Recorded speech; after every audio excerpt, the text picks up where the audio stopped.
Hello, everybody. Robbie here, and welcome to episode number 32 of the Coach's Journey podcast with Mike Toller, who, as you'll hear, has had a big impact on my life. So having achieved success running a popular club night in London and living his life by, in his words, trusting serendipity, Mike wondered whether he could make more of a difference in people's lives than helping them have a good time on a Saturday night. And that thought was the beginning of his journey to becoming a professional coach and a psychodynamic psychotherapist. The world of coaching opened up to him in some ways through some remarkable discussions with his flying instructor. Listen out for that story in this episode. And then with more structured conversations with Phil Bolton, who regular listeners will know from episode number 2, and also a more recent conversation that he and I had with a mutual friend and colleague, Inga Umblia, who's also mentioned in this episode. Phil trained both Mike and I, although at slightly different times, at the very start of our coaching careers, and Mike was present as an observer and a trainer on my coach training too. And our journeys have remained intertwined ever since, including recently working together with a consultancy called Curve, who are doing amazing work in the world running some coach training together. So Mike and I get into that in a little detail in terms of what we're learning about coaching by training coaches, and that experience has definitely given us the opportunity to refocus on the essence of our coaching practices, and we get into what we've learned together and separately over the course of our friendship and working relationship in again, all kinds of different ways. We touched on a bunch of different interesting things, using physical space symbolically and shifting perspectives in coaching sessions, starting from that idea of being coached in a plane. We talk about Mike's role in the world's only indie air guitar band. We get into the fundamentals of coaching and how, as coaches, we can model healthy relationships. We talk about intentionality and how to create it in coaching relationships. We talk about making coaching embodied, and we get into a great discussion. It's such a pleasure to have Mike there so that we can speak, as a practicing psychotherapist, about the differences between coaching and psychotherapy. And he gives, he has a unique vantage point from which to give valuable insight into both worlds, comparing and contrasting them and talking about when he does which with who. Before we get to the episode, I've got a couple of things I just wanted to say. One is that my first book will be out in the next week after the release of this podcast episode. So that's very exciting for me. It's called How to Start a Book, Business or Creative Projects When You're Stuck. It's the first part of what will be at least a 4-part series called the 12-Minute Method, based around my 12-minute blog, which some followers of the podcast will have heard me talk about before. If you're interested in reading it, hit robbieswale.com in the next week or so, or sign up to my mailing list, my separate mailing list at robbieswale.com, to be amongst the first to hear when it's out. And if you know anyone this Christmas who is always talking about starting a business or writing a book or getting something new going, then maybe this is the present you need to give to them. Really, the most important measure of success to me is that I would love this book and this work, and me telling the story of how I wrote the book in 12 minutes a week over the course of about 3 years. The measure of success for me is that more people do things that they wouldn't have done otherwise, things they really want to do, and they get out of that feeling of procrastination and creative hell and into that amazingly empowering agency of creating things. So if you're interested in that, or you know somebody who might be, do hit robbieswale.com and the book will be all over that, or follow me on LinkedIn or Twitter or anywhere like that to find that. The book should be out. I don't want to commit for sure, but it should be out hopefully on the 7th of December. You can find out more about that. You'll be able to find it on Amazon and all the usual places, but do sign up to my mailing list at robbieswale.com if you want to hear more about that. Speaking of social media, which I did briefly there, the Coach's Journey is now on Facebook and LinkedIn. So please do give it a search, give it a like, share that page if you know any coaches who might be interested. It just felt like it was time, and I was probably just getting in the way of people finding out about the podcast by not having the Coach's Journey on Facebook and LinkedIn. So you can find it there. What we're doing, so I decided to do it on roughly the 2nd anniversary of the podcast, which has just passed, and it was the 14th of November, I think. And so what we've been doing since then is taking a trip back through the episodes from the very beginning, reflecting on them, sharing a few memories that I have, making suggestions for other episodes that if you like that one, you might be interested in, and all that kind of thing. So there's some nice content appearing there, which will hopefully be of interest to you. But I'd really appreciate it if you head across there and give us a like on LinkedIn. You just search The Coach's Journey on LinkedIn, or give us a like on Facebook by searching The Coach's Journey there. So, obviously, the point of the 12-minute method and my 12-minute blog is better out there than perfect. And you can hear that a bit in this episode. Listeners to the podcast will know that. I much rather have if the audio is a bit rough, I want to hear everything that Mike says, even if it's a bit rough. And unfortunately, our backup audio didn't work so well on this episode. So you'll hear a few times like that probably. But more than that, I just really hope you enjoy as much as I did the way that in this conversation I think Mike and I speak about the fundamentals of coaching in quite a deep way, and there's two reasons that we do that in this episode. One is that Mike brings that knowledge of psychotherapy to that, and it means that we get into those differences in a way that I haven't heard another conversation on a podcast really doing. Certainly we haven't done on this show before. But also because we're doing this training together. So we're right in the fundamentals of coaching. We're right in what does it mean to coach, especially when we did this. We were a few weeks out after doing the first module, the fundamentals module of training some new coaches. So I hope you enjoy that. Listen out for the end. There's an amazing thing Mike says about ambivalence and conflicting feelings. And actually we wonder if ambivalence, which doesn't mean indifference, but does mean conflicting feelings, at least in the clinical psychotherapeutic sense, if that's at the source of all coaching. But we also hit some practical things as well, like what Mike thinks is the ultimate coaching question. We'll get into that quite near the start. So enjoy this podcast. You'll hear how much Mike and I, how well we know each other and how much we get on. But there's also plenty in here for anyone interested in coaching, psychotherapy, or just what it's like to take a journey through a career change with somebody who's really keen to make a difference in the world. So enjoy meeting Mike, and I hope to have you back with us on the Coach's Journey podcast sometime soon.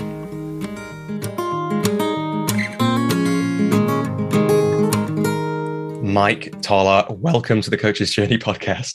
Thanks, Robbie. So we'll probably talk about this as we go, but we have had many relationships over the years. I'm really glad that you're here on the podcast. It's like you could easily have been one of the first guests, and for various reasons, dull reasons about me not wanting it to be just my friends in the first few episodes, you are not. And so here we are, about 2 years in, and it's really great to have you on the show. And I'm excited to see where it's going to go, what we're going to create in this conversation. But to give listeners an idea of the relationships we've had, like you were my first professional coach. We've also been coach client the other way. You were kind of a trainer on the coach training that I did. But we've also been like customer business owner. We've been pub quiz teammates. We've been groom and wedding guest. We've maybe been audience member and performer both ways, at least one way. And we're currently working together on a project. So there's like, and the way we've done that, which again we might get to, has again deepened that relationship. So that's quite an interesting set of dynamics to bring in. Have I missed any? Is there any other things that I haven't got there? I don't think so. I was just thinking, is there anything we haven't done yet? Drinking buddy. Yeah. Yeah, no, you're right. I think you've covered it. Like, there's nothing left, Robbie. I mean, I think of some things, Mike, but we're both married men, so we probably don't want to go there. Yeah, and I mean that's an interesting set of dynamics to bring into a conversation like this. Yeah, I think it is. I'm sure we'll come to this, but there's something really interesting about our relationship, sort of personally and professionally, and particularly the work we're doing now. And this is a bit I hope we'll come to, is the way we've thought about that. The way we have thought about working together. That I think is a really powerful thing, and is worth us exploring today. Yeah. And then of course here we are today with a new relationship, which is like podcast host and guest. And Mike, the way I often start the conversations on this podcast is to ask the guest, where did you first come across coaching as we understand it now? Yeah. Great question. So in a formal sense, through Phil Bolton, who trained us both, and who I then supported in training you after he trained me.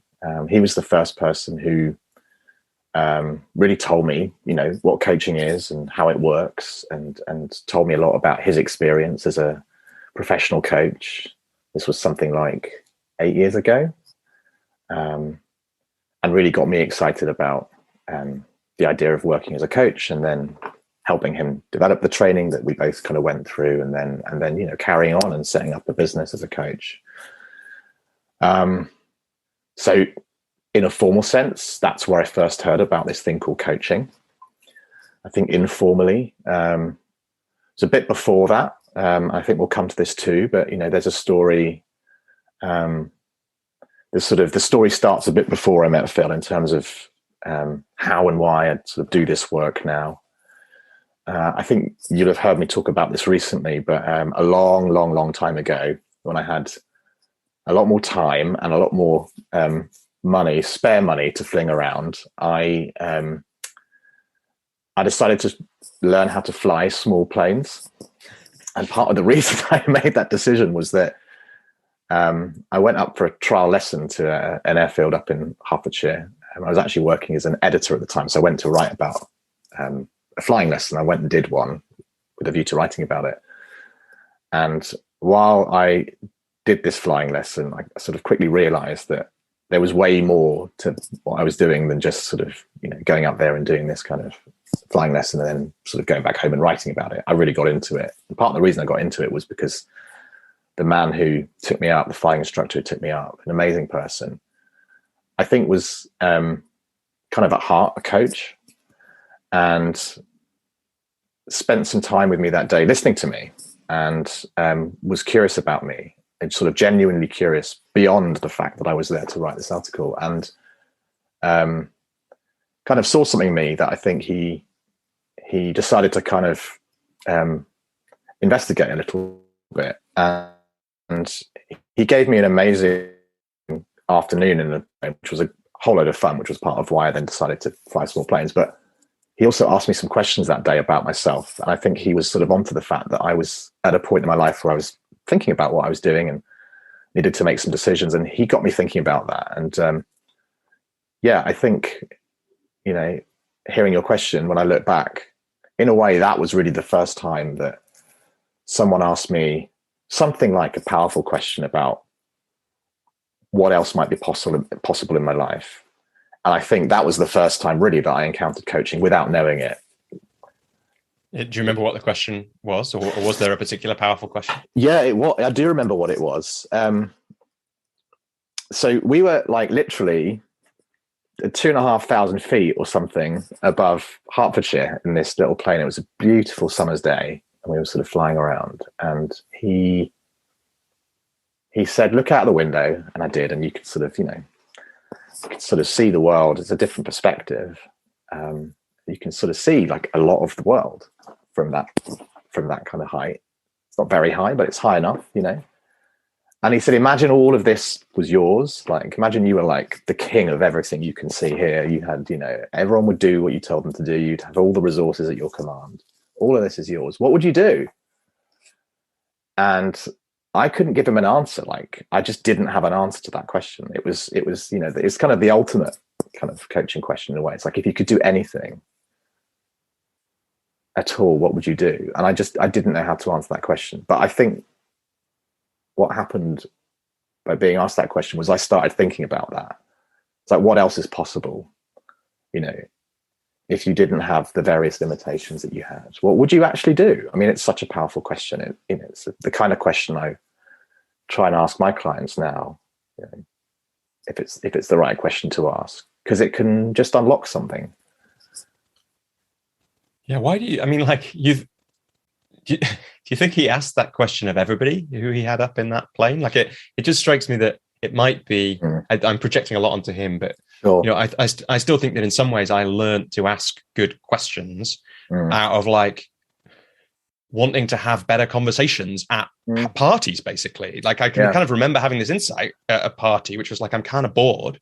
Like, how can I make this? And then I started asking someone some questions about themselves, and it turned out that was really interesting. And that's how I got good at asking questions. Yeah. It occurs to me that's a way, a way to make a flying lesson with somebody. Like, if you're the kind of person like you or me or him, it sounds like really interesting is to ask that question and see what happens. Yeah. Why did he ask that question? That's a good question. I mean, I think I got to know this man because he then went on to like train me, teach me how to fly a plane, as well as, you know, continuing to sort of support me and essentially coach me through a decision I was making about my career at the time and the change I needed to make in my career. So I think the answer to your question is, there's a few bits to it. One is, I think he was listening in some way. You know, I turned up. I could have been anyone. I could have had any agenda. And, you know, I think he quickly realized that like the agenda around writing about a flying lesson, we could deal with that one in sort of, you know, 30 seconds. I'm going to take up in a plane, then you're going to go and write about it. I think he was interested in people, and I think where he could help people, he was prepared to do that. I think that's the kind of person he was. And I think because he was paying attention to the person in front of him, me, he picked up on something in me that was going on for me, that I sort of knew a bit about, but wasn't expecting to kind of deal with there. But he sort of picked up on something because he was listening, really. I guess it sort of happened before we went out for a flying lesson. We sat down for a coffee, and we just started talking, and he sort of sussed something out. And I remember we spent longer talking then than I thought we would. We talked about all sorts of stuff and who I was, and he was just curious. And I think I started responding to his curiosity, and through that, he realized there was more to me at that point than just sort of wanting to kind of write an article. Like, I was prepared to talk to him, and I guess it's the dynamic, but I think it's the fact that he was kind of paying attention in the first place. And, you know, that happens when you listen to people as well as asking them sort of great questions. Yeah. And like, what a cool thing to be asked that question literally whilst looking down at, you know, I don't know how many square miles of the countryside. I mean, half of Hertfordshire, or I don't know how much it was, but yeah, an amazing question. And, you know, to this day, I've got this intention that like one day the right client, I'm going to take up in a small plane, and I'm going to coach them at 2,500 feet, not while I'm flying the plane. You know, yeah, while they're flying the plane. Well, but maybe they could be sat next to the instructor in the front. But yeah, like it's an amazing sort of place to be if you want the sort of actual shift in perspective. And it's also just really good fun being up in small planes. Yeah. And I know that you sometimes, or you have taken clients to like the top of the walkie-talkie. Is that right? For people who aren't in London or don't know that, there's like a big funny shaped tower block in the office block in the middle of the city of London. Yeah. And it's got like a roof garden restaurant or cafe or something. I've never been up there. Does that have a similar effect, or like, why do you do that? Yeah, well, I guess, you know, you're right. There's something there. I mean, it's one of the sort of tall buildings in London you can get up fairly easily. There's a public gallery up there and a cafe, and you sort of book tickets. But yeah, I think my thinking there is that it's really interesting to play with sort of a physical space when you're coaching someone. You know, I think a lot of coaches maybe do sessions while they're walking sometimes. You know, I know plenty of coaches who do that. It's a sort of similar thing. There's something about a relationship between the space you're in, the physical space you're in, and then I guess the sort of the symbolic space you're in. You know, if you walk with someone, there's this lovely sense of movement, and, you know, you're getting from one place to another. I mean, that is kind of what coaching is about at its heart, isn't it? Sort of facilitating some movement in a client. So to actually move while you're doing that can be a really kind of powerful thing. And I think similarly, there's something fun about, you know, taking someone somewhere they might not usually kind of find themselves.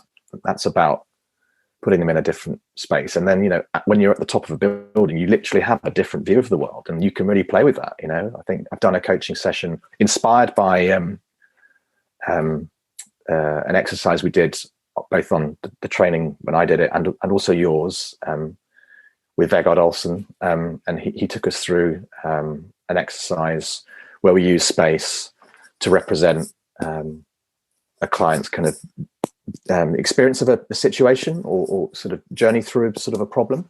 sort of half give present a and bit future. more, a bit for people who don't know that. I think someone once told me it might be an NLP exercise. I don't really know anything about NLP, but I think it might be. But give a bit more of that, because I think it's such a powerful exercise. I think it has less to do with NLP, in my understanding of what NLP is, but maybe it's kind of taught as part of NLP trainings. But I've done it with clients since. You use a sort of a space. I think we did it on a sort of a lawn, and you ask the client to kind of identify parts of the space and relate that part to a part of their life or a part of the situation they're bringing into the coaching session, and then to move around the space physically. And it's a way of kind of shifting perspective and kind of putting yourself, in a place in time or in a particular situation, and then moving away from it and looking back at that point and sort of seeing what else you might see. And there's an element there you can play with sort of time. Let's pick a point in the past that's represented by that spot, and then let's move to the present and the future. And it's a really powerful way of shifting someone's perspective. And there's something about doing that kind of a couple of 100 feet up in the air when you have a very different sort of perspective than you might normally have. That sort of, it's fun to play with it, I guess. And there's just a couple of stories that come to mind that I want to just share, because they relate so much to what we're talking about. One is that when you're out with someone in an environment on a walk or something, you just never know what will show up. I remember once sitting with a client in the gardens by Embankment Station, and then this crazy thing happened with the sun, which was there was some dust cloud from the Sahara or something that had blown all the way up, and the sun went orange at about 3 p.m. in the afternoon. And I'm never going to forget that conversation, and it wouldn't have been like that. And we were talking about important stuff at the moment. And it's there's something about the spatial thing that I think also kind of cements memory, cements learning. And the other one, the funny story about the exercise you just described, is I was once doing it out in the front of Tate Modern on the south bank of the river. And the client used the bridge that's there to describe that's the journey she's on. And then we decided to end the session to get up on the bridge and see what was on the other side. And I couldn't remember. I was panicking a bit, because I was like, what if on the other side is I don't know, Pret? And I mean, I like Pret a Manger, but it's that we don't want that to be the end of this mega journey that the client is on. But of course, for those who don't know London, the other side of that bridge is St. Paul's Cathedral. So we came across to see one of the most beautiful buildings in the city right there waiting for us. And it was a very meaningful moment. Yeah, you're right about that kind of, cementing something. I think there's something really powerful about, using a space in that way, that movement, and because there's something so physical about it, right? When you use the word concrete, concrete is a physical kind of substance. So you really are kind of cementing something. You're moving it just from just being something thought or symbolic to something kind of experienced and embodied, and even by walking around or kind of changing your physical kind of location. Yeah, there is something really important about that, isn't there? About making it embodied. I mean, I have heard people say, we learn better when we're moving and that kind of thing. And I once had this idea, how everyone always has their best ideas in the shower. You're someone who does that. You're always talking about ideas you had in the shower. A shower is an incredibly embodied experience. It's very sensory. And I've wondered before if one of the reasons is that we're not doing something else and we just free our mind a little bit. But I've also wondered, is it because all our nerves are switched on because there's water running down our body? That's a really interesting, the embodied nature of those kind of exercises is a very interesting part of it. When I was a kid, I used to find that I used to have to mow the lawn, every week, or we took it in turns, me and my brothers. And I often found that it's quite hard work pushing a lawnmower around quite a big lawn. But that sort of in doing that, I was able to think in a way that I wasn't normally able to. Now, whether that's because my body was engaged in something else or because, I was just being left alone to think. I mean, something I'm aware of in terms of being able to think in the shower is it's 10 minutes, where I don't have to do other things. Yeah. And there are often a lot of other things to do, in my mornings. Absolutely. Absolutely. And Mike's referring in some ways to parenthood, I think. Yeah, Mike, this is a beautiful little sidebar or diversion or fast forward to things we might have talked about later in the conversation. But let's just rewind a little bit. So you're having this conversation and then the flying lessons. And at the time you're working as an editor at Itchy, right? Which was travel guides. I don't know if it exists anymore because travel guides aren't as much a thing, but like that was what you were doing at the time. Is that right? Yeah. And so what was the insight or shift that the if you were the king of all this land, what would you do? What did that lead to? What were the changes that happened? So you're right. I was doing that. I was also running club nights, which is kind of alongside. So I sort of started a business with another promoter running club nights, some of which you came to, and it's part of the kind of the other side of, I guess, our relationship. That through Cass, my wife, and you've been at uni with her, and you came, and so I was doing that as well. Yeah, just to say, Mike, one of the things I ask guests is to send over like essentially talking point questions. But for listeners, the way I ask for that is like, what would someone who really knows my journey tell Robbie to ask me about? And you sent some great ones, but if it had been me, I have the honor in this situation of being someone who knows your journey really well. I would have asked Mike about his time in the world's only indie air guitar band. Which I was in at the time. Yeah. This time, exactly. Right. Yeah. It was part of that, that business that I was running. It's the show that we put on every week for people like you. And for people who don't I was thinking about this, Mike. I haven't said this to you. I think about practice a lot. It's like, how real is talent is a question I think about quite a lot, and how much of it is just practice that we don't notice we've done.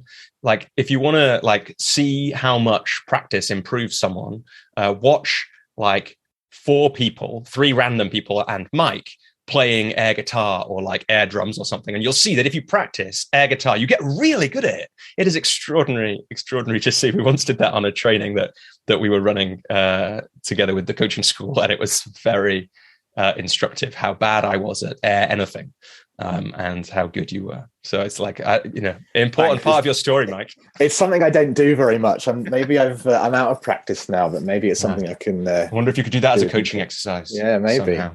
Yeah. Well, you're talking about it. I mean, I remember what it was like, and I guess part of maybe why it looked like I was good at it. I mean, look, you're pretending to play a guitar. I mean, I'm not sure how much skill there was involved, but it was something that I really enjoyed doing, right? And I think that's got a lot to do with it.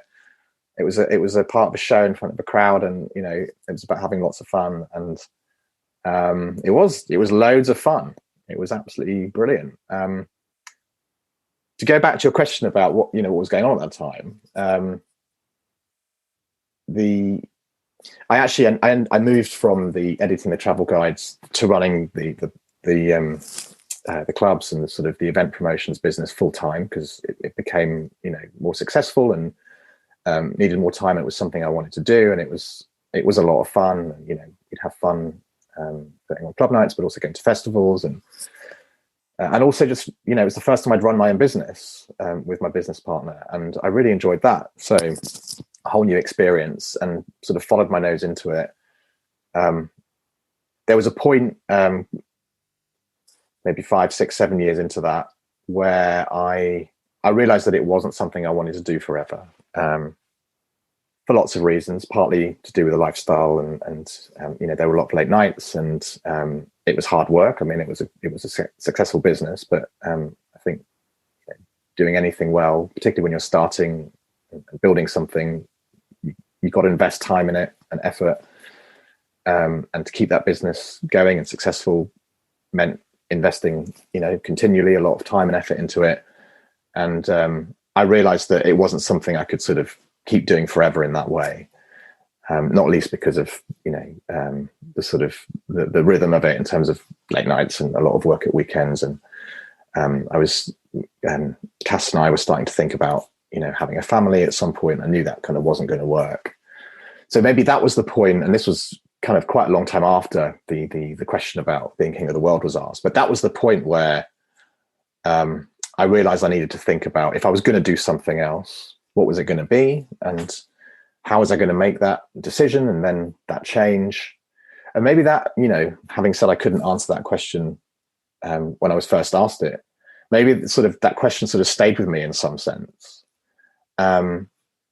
And it was then a question I sort of started asking myself, because I wasn't in a hurry to change things. It was still a lot of funding what I was doing, but there was a sort of sense that it was actually kind of a few years before my 40th birthday. I was sort of thinking that represents some kind of, I don't know, pivot point in my life, something like, maybe that's where the second half of my working life begins. I've been working since 20 after uni. And it sort of took on a sort of significance. I thought by 40, I sort of want to know what I'll be doing if I'm going to make a change. And I think that was the point where I sort of, in a way, started kind of coaching myself, in that I started thinking about who I was and what my values are and what my strengths are and what I wanted from work. And sort of gave myself, in a way, the time to make an informed decision rather than following my nose, which is sort of what I'd done before. Yeah. And so something that was going on there was I guess, values or preferences about lifestyle. But as you were asking yourself those questions, what were the values or the strengths that maybe weren't getting used as much in that club night business that you wanted to have to be more fully involved in the work you were doing? Yeah, well, I think I didn't know, but that's the question I started asking myself. And you'll know this through the work that we did sort of this time a year ago, and then kind of early into this year, that I was very aware that I felt I had something I could do or something to offer that was more than I was offering at the time. So it was as unformed as that, but I sort of knew that while I did enjoy doing what I was doing with the editorial work and then the clubs, that there was more I was capable of in some way. And it became really important to me to find out what that might be. How did you know there was more you were capable of? Well, partly because I think I was sort of becoming less and less satisfied with thinking about that. It was fun, and then it became less fun as I sort of maybe kind of went from enjoying the kind of club nights less in of themselves to enjoying running a business more. Then that was a lot of fun. That was a very satisfying thing to do. Managing a business it's a great challenge and can be really rewarding. But then maybe as I kind of did that more and sort of, I don't know, moved through a kind of learning phase there, and maybe felt that there was something, I don't know, there's got to be more to this. Like I could sort of, there's nothing new here, or there's nothing new to learn here. Like, if I just keep doing this forever, like, how will I feel about that? So maybe there was something around learning. There was also something about kind of the product and the outcome, the work, you do work and something comes out the other end. And what was that? And, I was helping people have a great time. You were. That's not a bad thing to do. That's not a bad thing to do. I guess I was, to some extent, helping some people earn some money. We were employing people, and that's not a bad thing to do either. But I think there was a part of me was sort of thinking, maybe there's more I can do in terms of the difference I make in someone's life. I think around that time as well, I started making a bit of a connection to mental health as well. So both in terms of sort of my family and their history, but also in my own experience, I'd gone through a couple of, I guess, periods where I'd felt what you might call depressed or very anxious earlier in my 20s. I think I started feeling something like that again around that time, sort of quite anxious, sort of in a way I couldn't really explain. And probably linked to work and sort of the stress of it, because there was a lot to do. And it was quite all-consuming at times. And so I think I kind of started to take an interest in that and started to do some reading around mental health and sort of self-development and growth, and then kind of but kind of started reading about counseling and psychotherapy as something that people do, and sort of started thinking about that. And I think then kind of connections started forming, and, with an idea that, that there's this thing called counseling or psychotherapy to think about, I wonder how that works and what it is that someone who does that kind of how they feel about that and what they get from it, as well as what their clients might get from it. And I think that's really when kind of dots started forming, and I started becoming aware that, you know, there were other ways that I could sort of feel satisfied or challenged in my working life. And maybe at that point I started kind of doing what I see in coaching clients often, where after a period of reflection, they go out there and they start doing some research and finding out, you know, what their ideas kind of, what they look like in the real world. Yeah. What did you do? What was the going out? Yeah. So I talked to, I had a godmother who was a psychotherapist. I talked to her.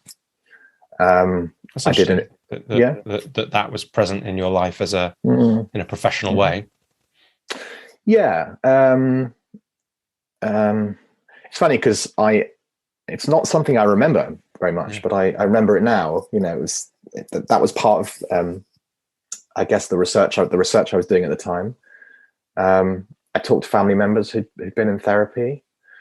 I'd never been in therapy in a sort of meaningful way myself, and sort of didn't really have an experience of it. And I did an intro course. I went and did an introduction to counselling course at Birkbeck, with a very open mind. Just, you know, I think I was very conscious that I didn't want to rush anything, and I didn't want to kind of project into the future too much. And why do you think that feels like a really important thing to, certainly was for me, to think about in periods of transition? It's still a struggle for me now to not project too far in the future and then get trapped by that. How did you know that, do you think, at that time, to that it was important to not project too far, to kind of just experiment? Yeah, because I think part of the thinking I was doing at the time was not only thinking about what I might do, but thinking about how I'd got to where I'd got to by that point. And I was very aware that,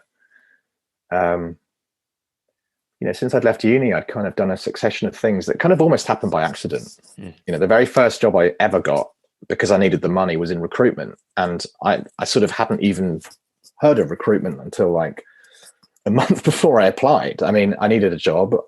Somebody told me about an opportunity. I went for it. I got the job. Did that for a year. At the end of that, I went and did something else. And it's I guess, I followed my nose. And to some extent, I did, you know, what I needed to do other things. I was in bands at the time. So, you know, I temped for a while because I needed the money. Question, Mike, this is like, listeners are going to be like, why is he asking that? But it's an important question that I need to ask you, which is, I did some research before this podcast, and I was saying to you before we switched on the recording, like, it's quite fun to research your friend. Were you once in a film called What a Girl Wants as Libby's band member? I was. I love this. Like, for listeners who are curious, it has 5.8 out of 10 on IMDb. But I just Googled Mike Toller. I can't believe I hadn't done it before, and that was there.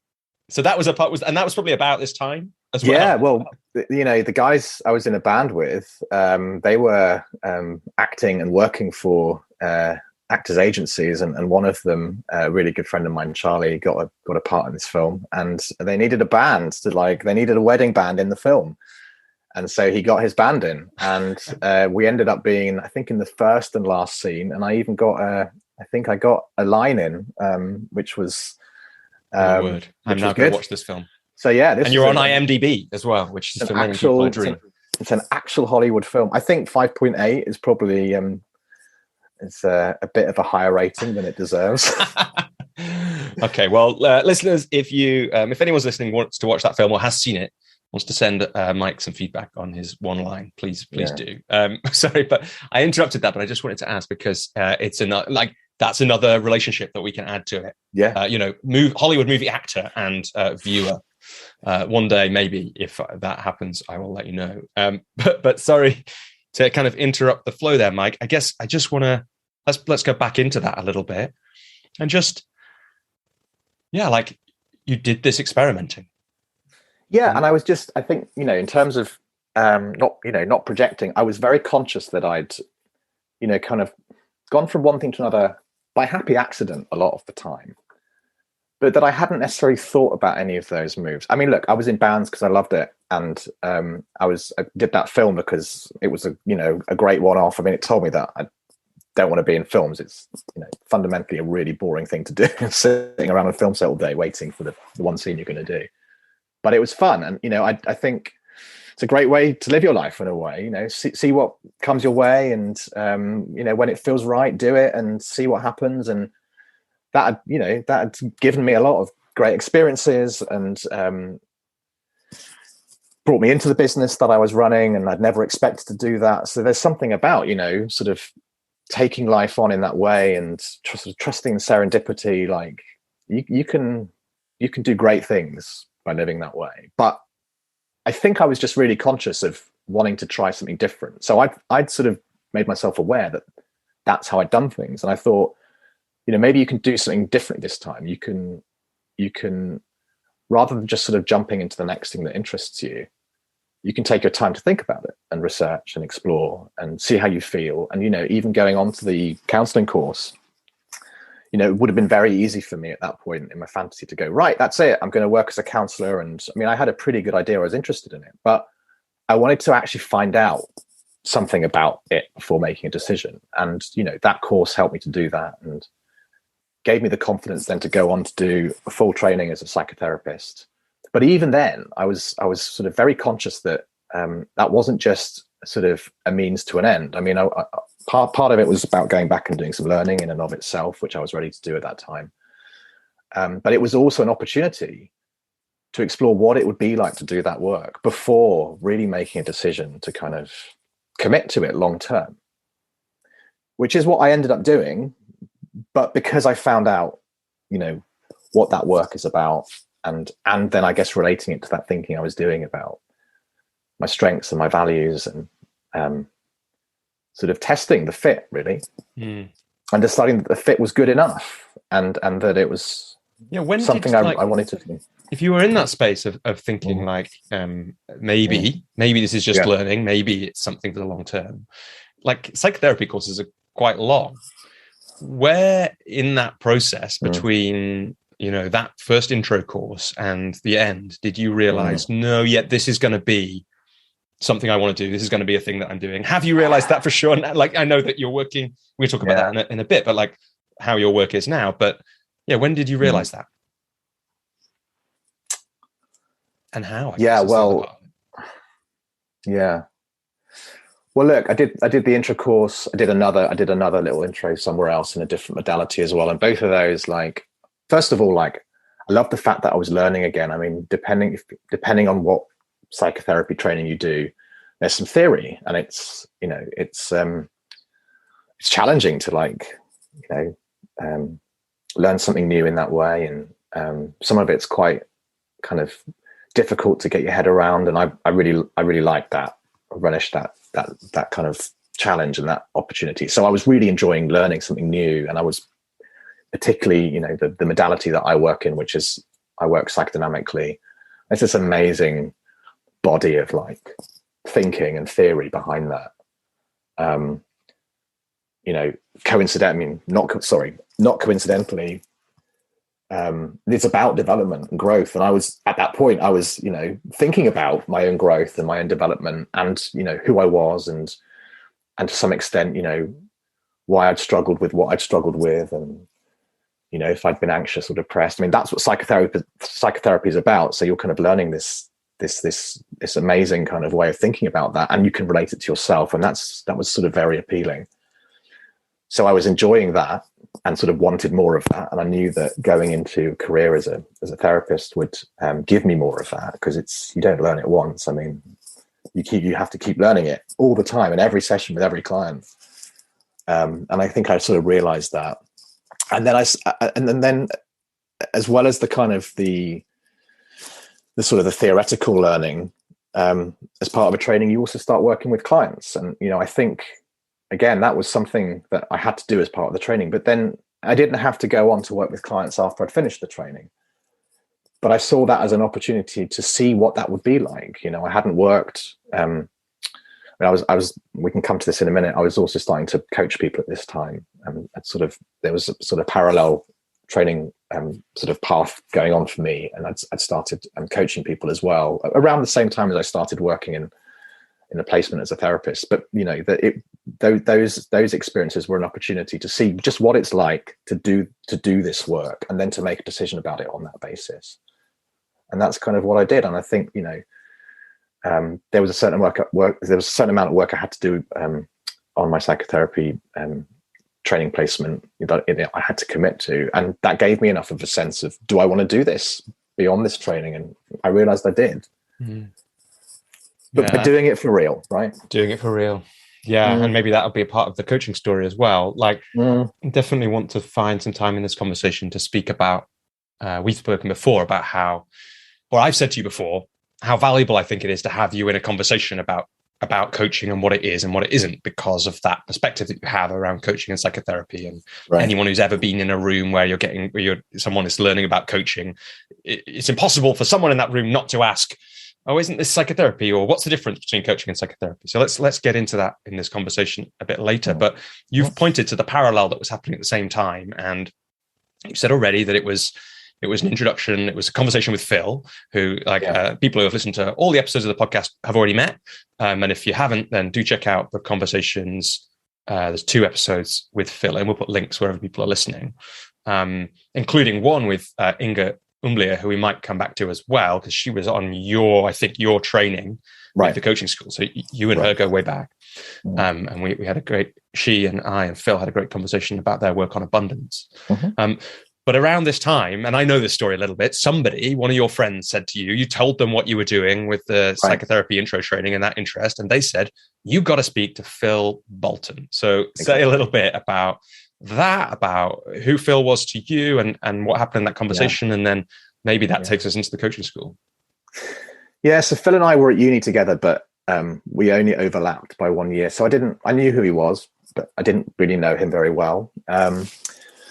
And he left at the end of my first year, and went off and left the rest of us to it. And then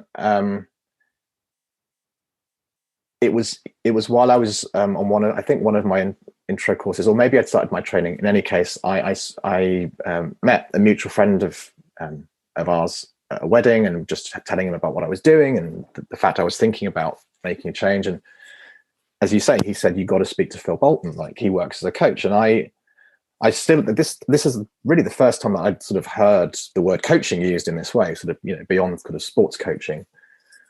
But what our friend Patrick told me about what I think he'd worked with a coach, possibly with Phil. And what he told me about his experience of coaching and sort of what he knew about what Phil did was just really interesting. So I followed his suggestion and dropped Phil a line, and this would have been in 2013. So actually, maybe I was between courses, because I took a year out then to save a bit of money, and also got married that year, and met Phil, not with any particular kind of agenda, but just to find out more about what he had to say about coaching, given that our friend Patrick had sort of said it was worth doing that. And I did. I met him a few times just for coffee over several months, and we just kind of come together and talk. And he told me all about what he did, and what coaching is, and how he'd sort of set up a career as a coach, working internally first at Deloitte, and then going on and setting up as a career coach in private practice. And what he told me was really exciting. In so many ways, there was this, obviously I was thinking about working with people to help them to do something important. And he was saying, this is an amazing way to do that. And I liked what he was telling me about what coaching is, maybe versus what, psychotherapy is.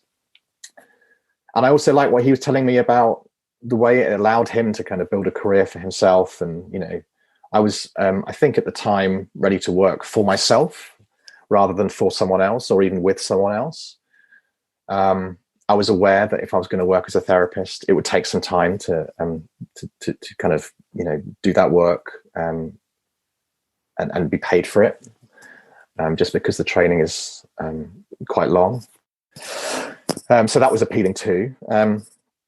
And then Phil also started talking about the fact that he was at a point in his career where he wanted to do something slightly different. And his idea was that he wanted to train people to work as coaches. You know, he was thinking about how he could kind of increase his impact and, increase the impact of coaching. And I think at that point, he was thinking, if I train some coaches, then there'll be more coaches in the world. And that's not a bad thing. So something kind of came out of those conversations where I, again, thought, yeah, if he's going to train people, then I'm up for that, because that's one way, a really good way to find out what coaching is about and what it's like to do it, and whether or not this will work for me. Again, I didn't decide to then work as a coach. I was like, I want to find out more about it, and doing a training would be a great way to do that. Also through that conversation, I guess what came out of it was that Phil maybe wanted some support in doing that. I've been running an events management company, promoting events, essentially getting people into rooms. And if Phil was going to run a training, he needed some people in the room to train. So between the two of us, we agreed that we were going to do that the following year, and that he was going to put together a training that he'd been thinking about, that he thought would be a good way to train and support coaches in doing that work. And I was going to help him put it on. So I helped him with some of the kind of the practical aspects, supported him doing that. And that's what we did. So I was in the first cohort along with Inga and some other amazing people. And yeah, James has been on the podcast as well. Right. He was in that cohort.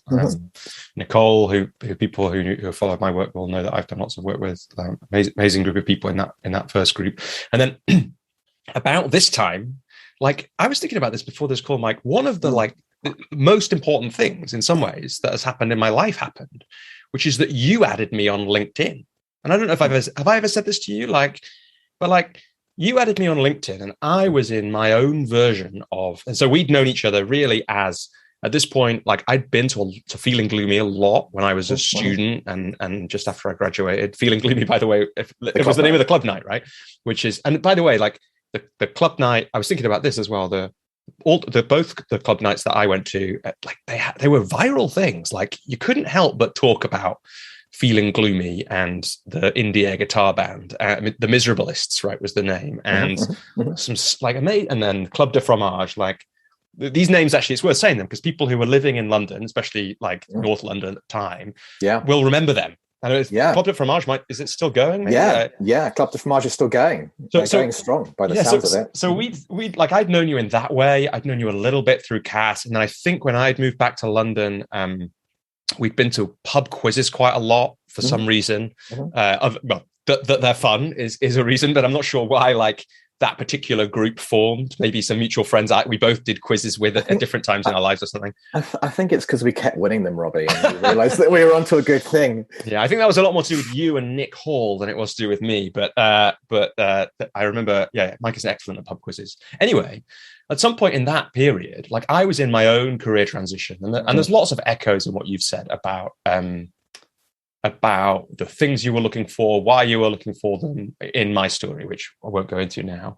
And then you added me on LinkedIn, and, instead of it saying, founder of Feeling Gloomy or whatever it might have said in your headline, it said professional coach and trainee psychotherapist. And I'm pretty sure those are the exact words, because it mattered a lot. And I was like, wait a minute, shit, I didn't know Mike did this. We've just been doing pub quizzes in the last 2 years, and I haven't done anything about that. And this is exactly what I'm interested in. Yeah. And that's when I messaged you or emailed, or I don't even know what it was, and said, should we meet up? And it turned out you were doing some of your practice work at King's College London on the Strand, and I was working in an office building in Somerset House on the Strand in London. So we were also, literally, within 100 meters of each other every week. And I was doing an intro to psychotherapy course at the time, and we met up and we mostly talked about that.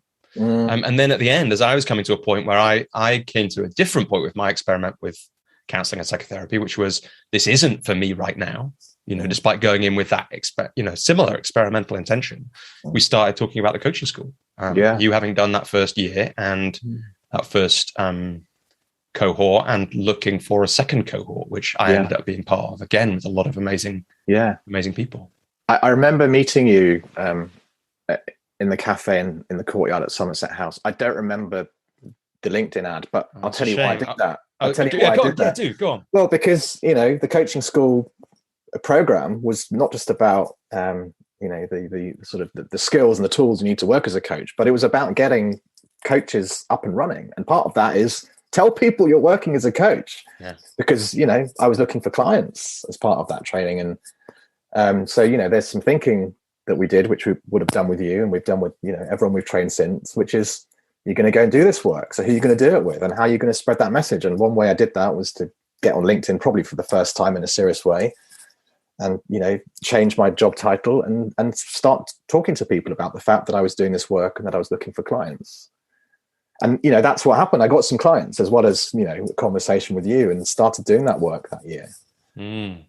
That's cool. Yeah, I was going to ask why you were doing it, and that is a great reason. And it worked, right? Because I became a client, well, actually indirectly of yours, because you were my coach.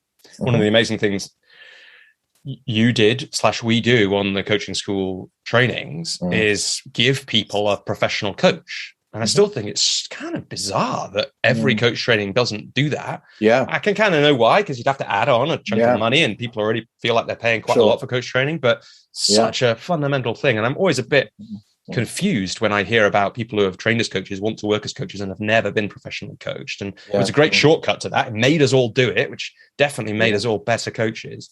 So you did get a client out of that, which was me, but you also got a client for the coaching school, because the conversations we had in the end, I'd had a kind of false start with another. I'd done like a free weekend at another coach training organization in the UK, and it hadn't felt like my people, and it hadn't felt like my thing. And it might have been because I was super ill when I did that one. I had the worst cold ever, I remember. But it might have been because it wasn't my people and it wasn't my thing. And then when I spoke to you about that, and then Phil, it definitely felt like, oh, this is different. These are different people doing something different, much more alive, much more entrepreneurial, much more kind of, I think, deeper than what I'd experimented with elsewhere, and very practical. And so it was, for me, the rest is to a certain extent history. And that's an amazing moment to reflect on, really. Yeah. Well, look, as a coach, but also as someone who was involved on that training and still is, and now is working with you, training other people, on the coaching school program. I'm glad that conversation happened, because, I know what you now do with what you learned on that program, and you've coached me, and I know that you coach other people, and I have a sense of the difference you make, and I'm just really, really happy that you found coaching, and that you've done what you've done with it. Yeah, thank you. And I want to talk a little bit about your work as a coach, and amongst many other things, but I wonder before that, what it's interesting to think about the experience of, we've had a few people on the podcast who have done this in different ways, of training coaches. And I wonder what, as you look back on the coaching school as it was, which, for the last couple of years hasn't run a public training. I think Phil described it when he was on the podcast as resting, something like that. What was the experience like of running, 4 or 5 cohorts? And we can talk a bit more about what we're doing right now, which I'm really happy that we're taking that amazing structure that Phil and Fegard and other people you created gradually and evolved, and we're using it and making it alive again now, because I think it's amazing structure, amazing content in there, all that kind of thing. But what was it like? So you were a partner in that business. You were kind of a trainee on the first cohort. You were then, it was a cool thing, I think, that the coaching school did, and I did this role once as well, of having somebody who's who's kind of near the start of their journey as a coach on the training as well as a kind of trainer. So you did that on my cohort, and again, I think on another one, and then you also and then you stepped into one of the trainer roles, and coach people as well. But you were also a partner in the business, making it work and running events and all that kind of thing. So what are your reflections on all that now? Yeah, well, it's interesting that you described that kind of movement through, not just a program, but, having been involved in several programs. That I've done different things on the different programs, moving from a trainee to now someone who's, working with you to deliver a training, and you have your version of that. And it reminds me that, the sort of that training, it's a learning process, right? For people who want to do this work, but it reminds me that like we all carry on learning. I think one of the most important things that Phil taught me was that when you start to work as a coach, you invest in the idea of lifelong learning, not just for your clients, but for yourself as well. You know, and that applies to my work as a therapist, what I said before. You know, you're always learning more. Every client, in fact, every conversation you have, even with the same client, is going to be different. And it's part of the kind of what's amazing about working with people in these ways. And, you know, the same applies to being involved in a training program like that, you know, coming back in as, you know, now with the coaches we're training at Curve. I'm just reminded, as I have been every time I've done a training, that there's just so much more for me to learn about this work. And, you know, training people is a great way to do that, as well as, you know, giving them some new skills that they can, you know, take into their work in various ways. Yeah, let's come to Curve and that work that we're doing now, bringing the coaching school to a new part of its life. But before that, I just wanted to get your reflections on, like, the kind of that time with the business in its first iteration, the way that it was when we trained, and like, you know, I remember the kind of relentless sales process is what I mostly remember from you about that time. And I just wonder what your reflections on all that is. Like, you know, because it's like, I know it's like from running group coaching programs, I think the learning totally transfers. It's an enormous amount. It's a much, much bigger amount of effort. Let me say this. How can I say this? So let's say there's an amount of effort that you or energy that you have to invest to potentially create a one-on-one coaching client.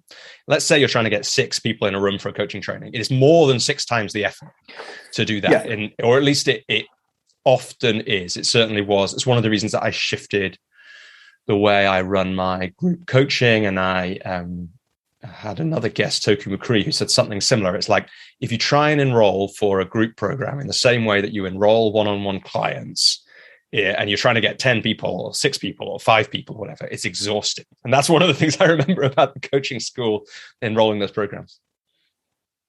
Yeah, look, I mean, I guess I had a sense of this when I was running events and club nights. It's hard to get people together in a room. You know, you've got to work really hard at that. Why do you in all think that sorts is? of ways?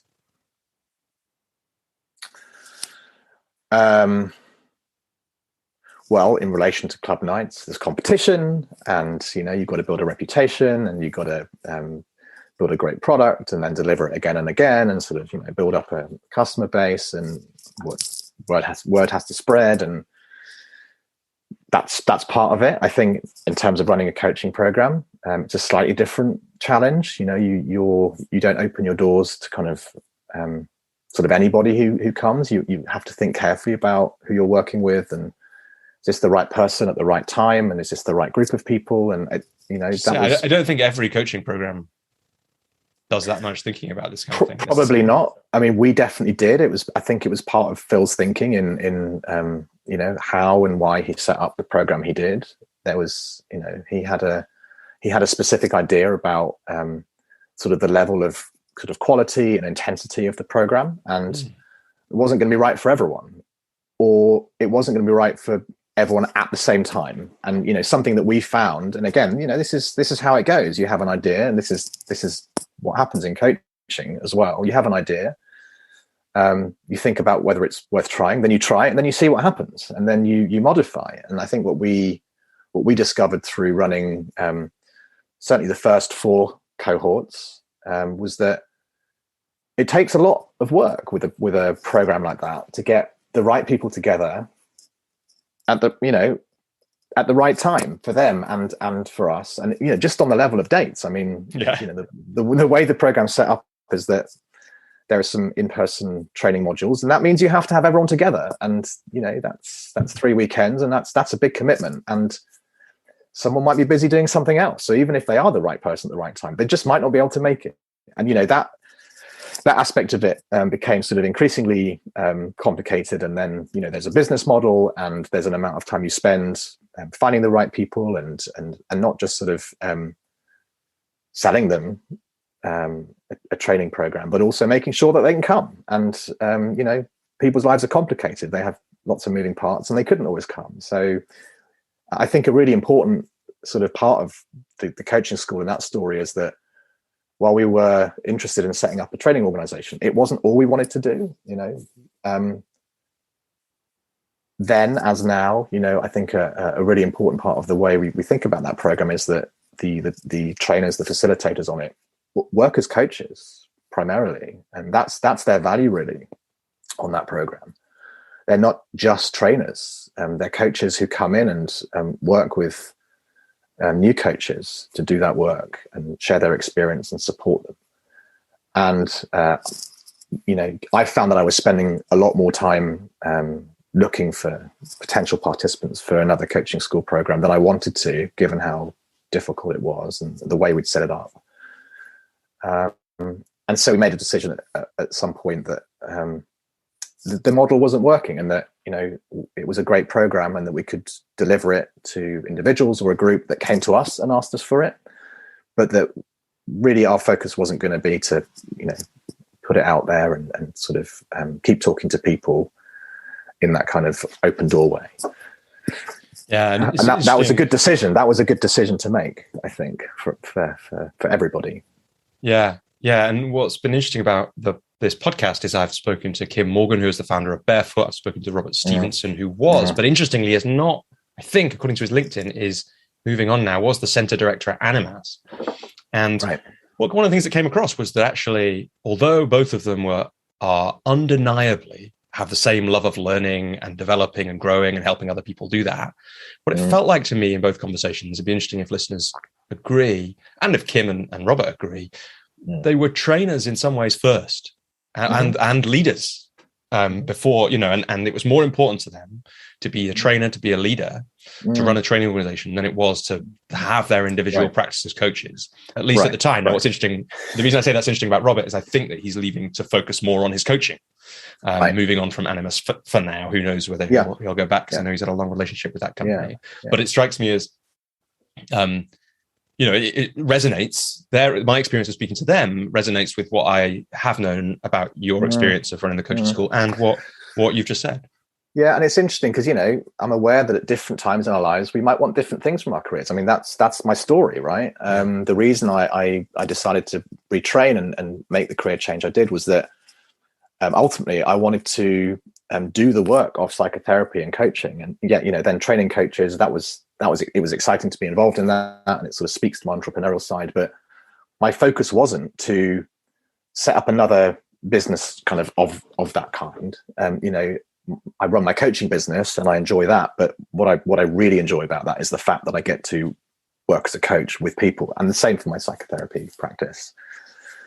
I still have an entrepreneurial side, and I kind of I play with that in other ways, but then and still now, like the sort of the main part of what I want my working life to be is to sit with people and think about their experience in that direct way, and do that relational work, and it's not to sort of run a kind of a bigger business or an organization at this point. Yeah, that's it. And what a great thing, an important thing to know. And it's like, it strikes me that it speaks a little bit to what you were saying about slowing down in your career change. It's like the previous you, the you before you did that, might have just rolled on into the coaching school without noticing that actually it wouldn't get you where you really wanted to be, but probably because you've slowed down, maybe because you've just grown, maybe for other reasons, and obviously the business partners you have affect that kind of thing. Like it sounds like absolutely the right move to step away at that point. It's that thing about projecting, like, of course you have to have an idea to like try an idea out, but then you can find out what it's like and you can change your mind. I mean, the coaching school might have ended up sort of meaning something very different, and then we would have done something different for it. But the point is it didn't, and that's fine. And, and both Phil and I made a decision about what we both wanted from that. And like for us at the time, it was, I think, the right decision to make. Yeah. Yeah. For some reason, this is a funny little thing to say, but it just really reminded me of something that Noel Gallagher said about Oasis recently, which was, he said basically like a lot of that was quite hellish to be a part of as a human. Like there was a lot of conflict and all that kind of thing, but he doesn't regret doing it because it meant a lot to so many people. And people still come up to him now and tell him how much it meant to them and means to them. And it does to me. Like that was the band that I got into when I was like 11 or 10 or whatever. And it like got me into music, all kinds of things. And the reason I'm saying that, Mike, is because that's how I feel about the coaching school as well. Like, I feel like I'm so glad you did it because it means a lot to me and to a lot of other people that, you know, that went through that training. And like, I've never heard someone else talking about their coaching training and wished I'd done that training instead of what I did. And maybe that's just a healthy way to live without regrets about that kind of thing. But I think also it speaks to, you know, how it was for me and for at least some of the other people who did that training, the exact right program at exactly the right time with exactly the right people. Yeah. And for me too. I mean, you know, it was a privilege to be trained by Phil and to work with him in delivering that training and you know, helping him train other people. In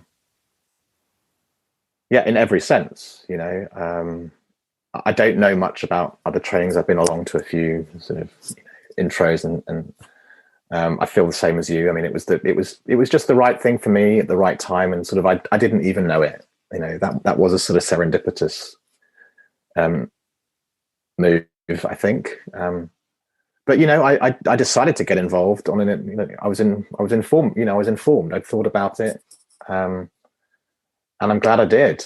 You know, I mean, where it's taken us, and it's not just about the training that we did and what it's, you know, helped us kind of go on to do, but also that it's about a group of people. And I think this was something else that kind of Phil was really thinking about. It was about building a community of coaches that will go on to support each other. You know, he still supports me.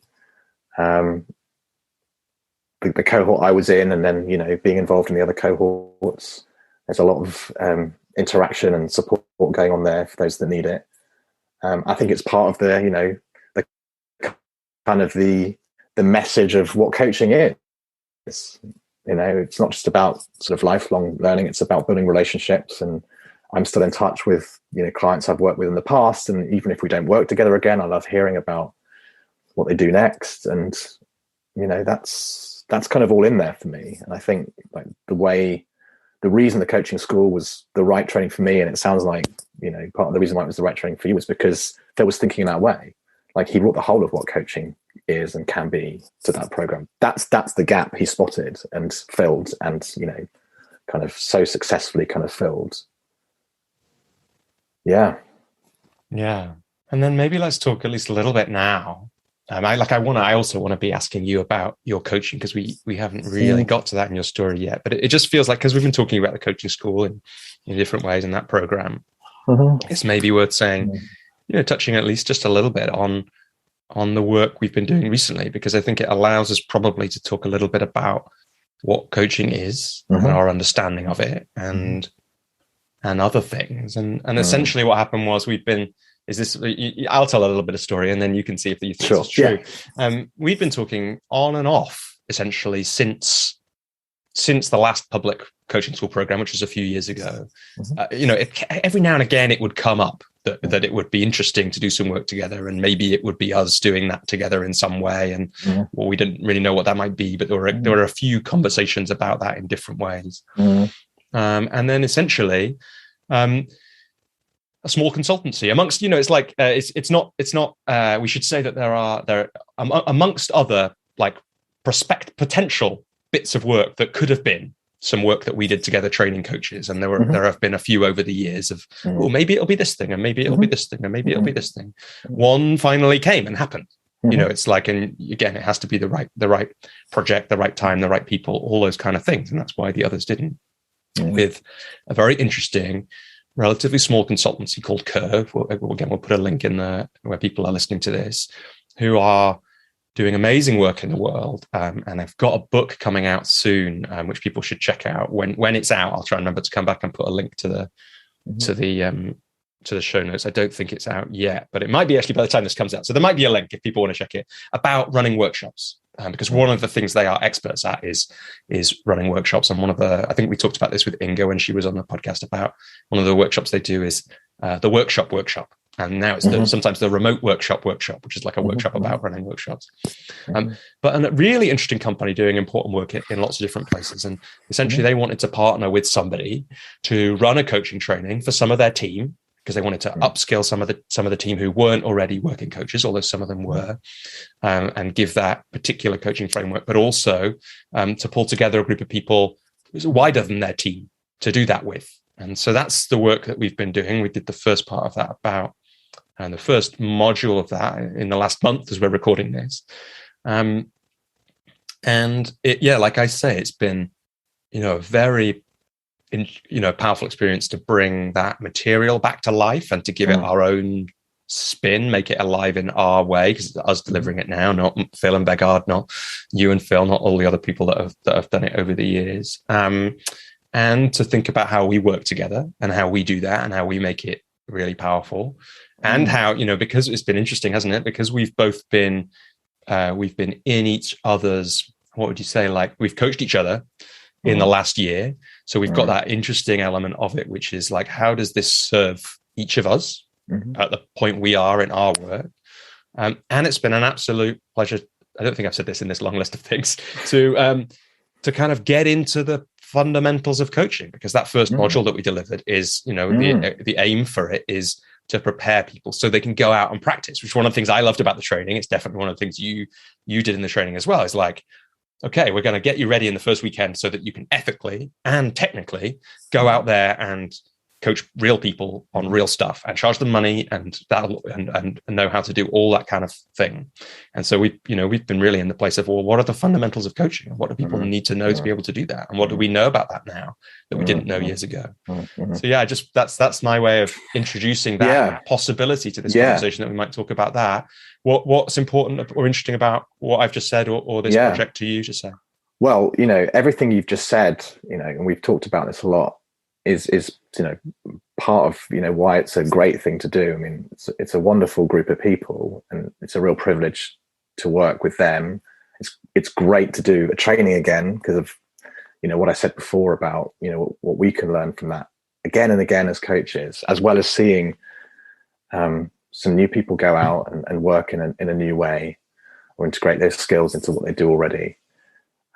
But also, and I think this is the bit you haven't mentioned, it was also an opportunity for us to think about working together in a new way. We hadn't done a training before as co-facilitators in this way. We actually hadn't done. I mean, we partnered a little bit on one of the coaching school programs when I came on board as a kind of trainer, if you like. But we actually hadn't even. I hadn't thought about this. We hadn't even run a workshop, like even a 2-hour workshop together ever. No, I think I watched you. I introduced you run one once on the that's on resistance. We also ran one together. No, you're absolutely right. It's not quite true.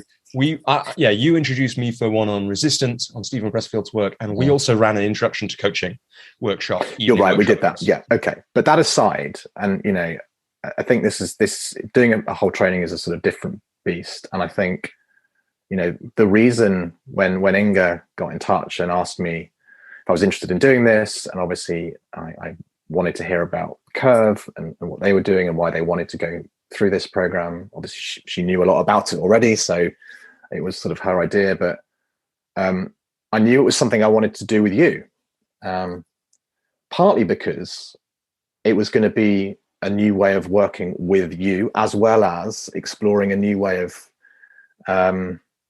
being a trainer and facilitator on a program like this. And I knew that I wanted both of those things, and I knew that you were going to help me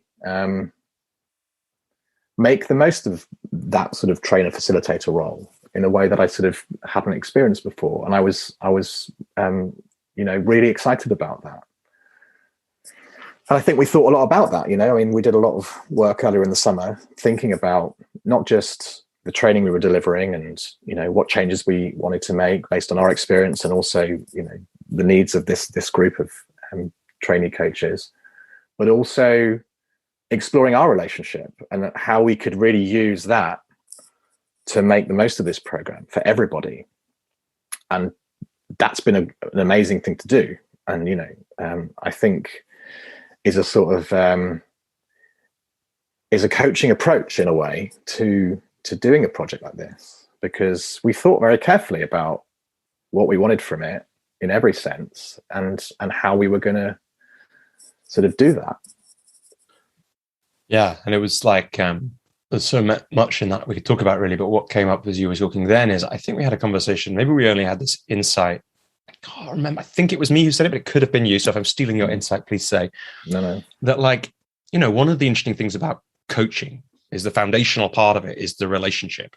And this is true in psychotherapy as well. I think I learned this in the intro to psychotherapy training that I did, that, one of the things that predicts success in psychotherapy, regardless of modality, is the relationship. And there was some research, I don't know if it's still current on that, that was true. But also that one of the things that happens, or like one of the things that at least in some modalities of psychotherapy, people think about is, can the psychotherapist and the client essentially in some ways model a healthy relationship, or a healthier relationship that the client may not have had evidence of in their life, or most of us haven't had only healthy relationships evidenced in our life, right?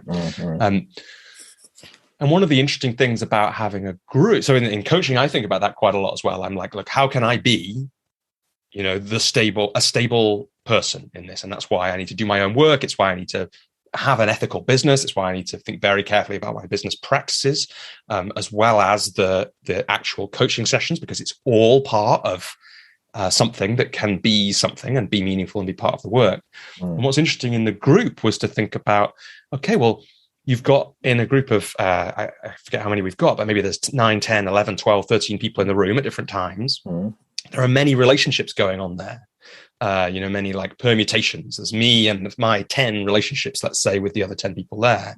But what we knew already was that our relationship was a particular kind of relationship, because yes, we go back I don't know what it is, 15 years since those club nights. And we go back in a deeper way in the last 7 years since we've been having these conversations about this kind of work we do, and 6.5 years since we first had a coaching relationship together. And then, the last year in particular, there's something particular about our relationship. And as a coach, we might kind of in a session, by our energy and the work we've done ourselves, invite something.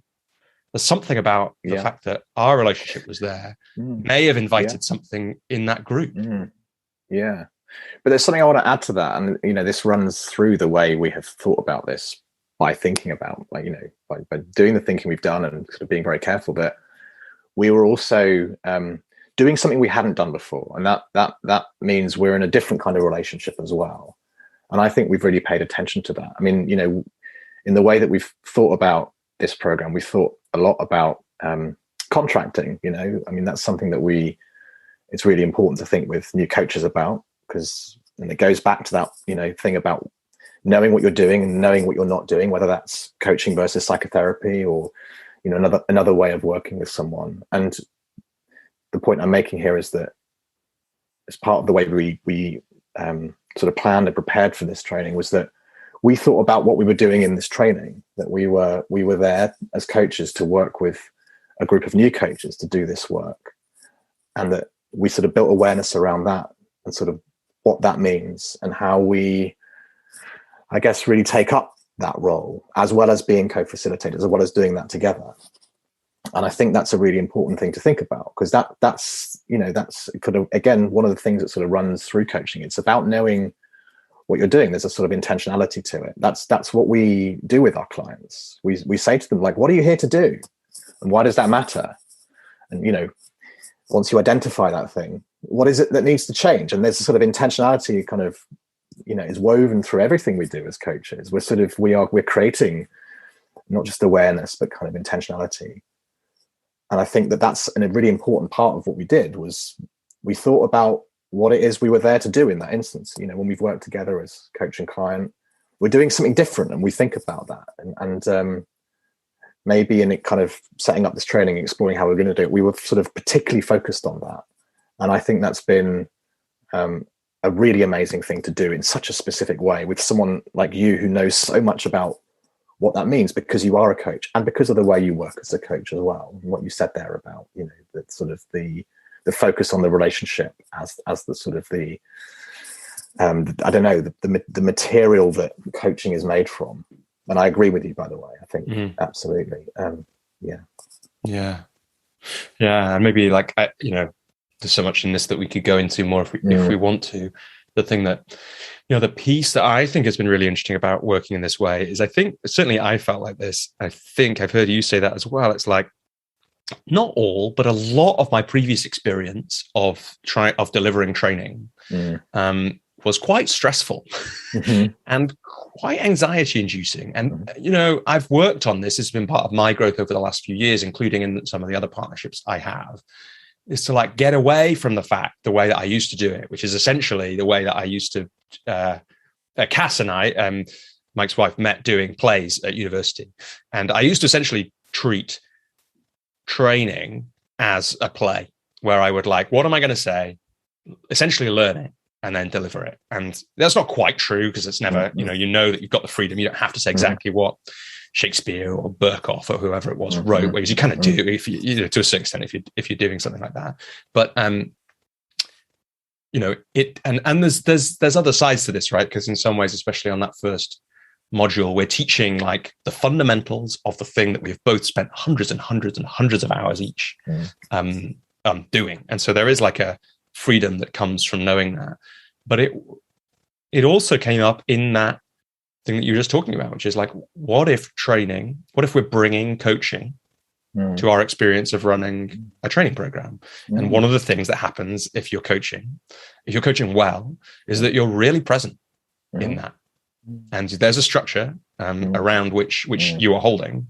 And within that, there is presence and intuition and all those kinds of things. And I certainly feel like in that first module, at least, maybe we'll do another episode when we've done modules 2 and 3 to see if this has held true. But I think it has been a very powerful, for me, way to, intention to set for how to lead a group of people to learn about coaching in a way that is coaching. Yeah, I think that was our conscious intention, and I think we did that, and I think everyone benefited from that. I have a similar experience of previous trainings, or we were delivering a workshop where you can sort of take it on as there's a set of content to be sort of learned and remembered here, and then sort of delivered. And it's funny because I was in one play as well as being in one film. I was in one play at uni, and I had one line, and I fluffed it. I just can't remember lines. Maybe if I spent a lot of time practicing it, I could get there. There are other things that are more important to me now, but I'm not a natural line learner. And, I think realizing that and what you've just said there about, in a way, embodying what we do as coaches, which is to be present with a client wherever they are and however they are at that point, and then to work with that really is our job. If we're going in with a script, we're not going to coach them. And that we thought about that, and we took that approach into the training we've done. And I think it's been a really good thing to do. And actually, thinking back to what I remember seeing Phil and Vegard doing, that's really what they were doing. It just looked like from the outside, like they'd remembered kind of all this stuff. And of course there was a structure, and there was something that they were there to teach, but that they taught it in a way that was based in their experience, and also was brought to a group of people that needed that experience delivered in whatever way they needed at the time, and that they were paying attention to that. And I think through doing this with you, I've really, really got a sense of that. And it felt very different to trainings or workshops I've been involved in previously, where I was sort of free to bring my experience in a way that was going to serve the group, and that's a fun thing to do. Yeah, absolutely.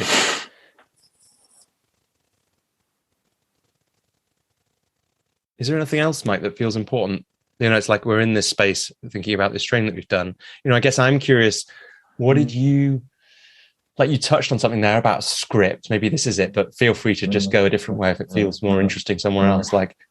What are the things that you really learn about the fundamentals of coaching from revisiting the fundamentals of coaching? Mm. I'm glad you asked that, because it felt actually like we were starting to talk about less about delivering a training and more about, this kind of this coaching approach and what that means. And that's something about a way of thinking, and a way of kind of really acting with a client, which we know about, that we bring into a training like that, but that actually is something that we bring in from what we do with our coaching clients, and it is about presence. And it goes back to what I said before about being listened to kind of in a different way for the first time. And I think it's actually John from Curve likes to think about the word yet, because, yet is an invitation for something that hasn't happened yet. When we were talking about the training and thinking about what we understand as coaches that we wanted to kind of bring into the training in the way that we delivered it, the best kind of, I think you asked me a question, something like, what do you know now? Like, what's the sort of the sum of your knowledge about what coaching is in a nutshell? I think at the time, what I sort of came up with was that coaching is about what else is possible, finding that, understanding it, making it happen. And, that's the same as yet, in a way. And just saying, sorry to interrupt, but there was when you said that, you then told this, said this great thing about, I'll say a little bit about it and then take that wherever you want, about the role we can play as coaches, really in the consultation or an enrollment conversation around possibility and what it's like at the start of an engagement when we don't know if what they're saying is possible, but essentially what we do by offering them coaching, and say this back in your own way or build on it, essentially what we do by saying, yeah, we can work on that thing together, is we believe that it's possible for them. And what an impactful thing that is. Right. And I guess that's the bit that we bring as coaches that the client doesn't have. Otherwise they wouldn't be there. If they knew what was possible and believed that they could get there, they'd probably go off and do it by themselves. And it's that's the bit, we can talk about a client being the expert in their life and a coach being the expert in the structure that we can use to kind of explore their experience in their life. I think this is just another way of saying that, really, that a client comes and says, there's something I know, but I'm not quite sure how to do it, or maybe I don't believe I can do this. And the coach then invites them to do that. And the basis of that invitation is that the coach knows and believes that if I give you the space, if I listen, if I ask you questions, if I take your, your question, your problem, your goal seriously, and that's about belief. It's I believe that if we do that, something important will happen. That's what a coach brings to that conversation. It's, that's the space they create in which a client can explore what else is possible and how they're going to work towards it if that's what they want to do. Yeah. So I think we're talking about, the sort of the deepest bit of the craft of coaching here. And for me, the deepest bit, and maybe this goes right back to why I ultimately decided to do this work and sort of why it matters to me, is that ultimately all of this, whether it's coaching or psychotherapy, it's an act of care, something that came out of going over just that first fundamental tool in coaching, which is listening. We talked about, in a way, everything we do as coaches is about listening. If you ask a great question, it's great because you've listened to the client. If you ask them the right question, you've listened to them. And that really listening and then really coaching and psychotherapy is an act of care for someone. You're saying, I'm doing something here because I really believe that the thing you want to do matters to you. I really believe that the problem you have is difficult for you. And I really believe that you've come here to work on it and to move forward. If you don't believe that as a coach, if you kind of don't believe yourself that what a client is doing is important and matters to them, then you're not going to coach them. Full stop. Right. Mm-hmm. So, and then we see it in all those kind of constituent parts of coaching. If if we're really listening, it's because we care about what someone's saying, and we care about why we're doing that. We care, and ultimately we care about them. So that's, it's listening is an act of care, and so is coaching, and so is sort of any way of sincerely working with someone in a relational way, mentoring, teaching as well. And that, for me, is the kind of, that maybe is the bit that I was missing. And that's not to say that, giving people a great night, a fun kind of, club event or music event isn't an act of care. They're really enjoying themselves. But, it wasn't enough for me, I think. There was more that I wanted for the people I was working with.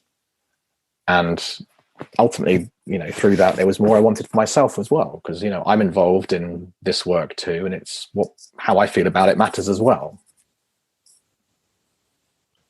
Yeah, absolutely. And maybe to shift gears slightly, but also, not quite to build on that. It's like, talked about how coaching and psychotherapy both have that act of care at the heart of them. And in a few minutes, I want to talk about your coaching and how that's evolved and where you are with it. Maybe before we even get to that, we could just speak a little bit to those two modalities that you work in. On one side, you are a coach who works with people to understand what's important to them and then find the way to get there in all the ways that you just said. On the other side, you work as a practicing psychotherapist, psychodynamic psychotherapist, and you have last time I asked you, pretty full practice doing that. There's been a lot of those conversations. They're different things. A lot of the time, people get kind of, like I joked earlier, kind of get confused about that, or it's an important question for people to ask. So I guess over the last, what are we on since you first did that psychotherapy training and the coaching training, was like over the last 7 or 8 years, 8 or 9 years, I guess. Like, what have you learned about those two ways to care for people, to create change and help people create change? What have you learned about them? What do they have in common? What do they have differently? How do you think about it? The fact that you practice both, all those kind of things. Yeah. Well, I think about it a lot. The fact that I work both ways means I should and do think a lot about how they differ, particularly how they differ as process. There's a lot in common. I work one-on-one in both processes mainly. I do some group coaching, but mainly it's sort of one-on-one work. Those kind of fundamental elements. It's about listening. It's about the act of care. You're there to do something important for someone, and you really have to mean that. Those are kind of part of what's kind of, I guess, shared between those ways of working. At the same time, they're very different, and I think a lot about that because I think it's really important. We thought about this when we were doing the ethics section on the training we just did. But I think that in order to do something well, you kind of have to know what it is you're doing. This is before we come to, the kinds of things we might work with in psychotherapy versus coaching. It's just about, it's a bit like, using a tool or a machine. In order to use any machine or tool well, you kind of need to know what that tool is for, what it's going to do and how it works and how to use it well. So this is not about, is one thing kind of better or more impactful or more,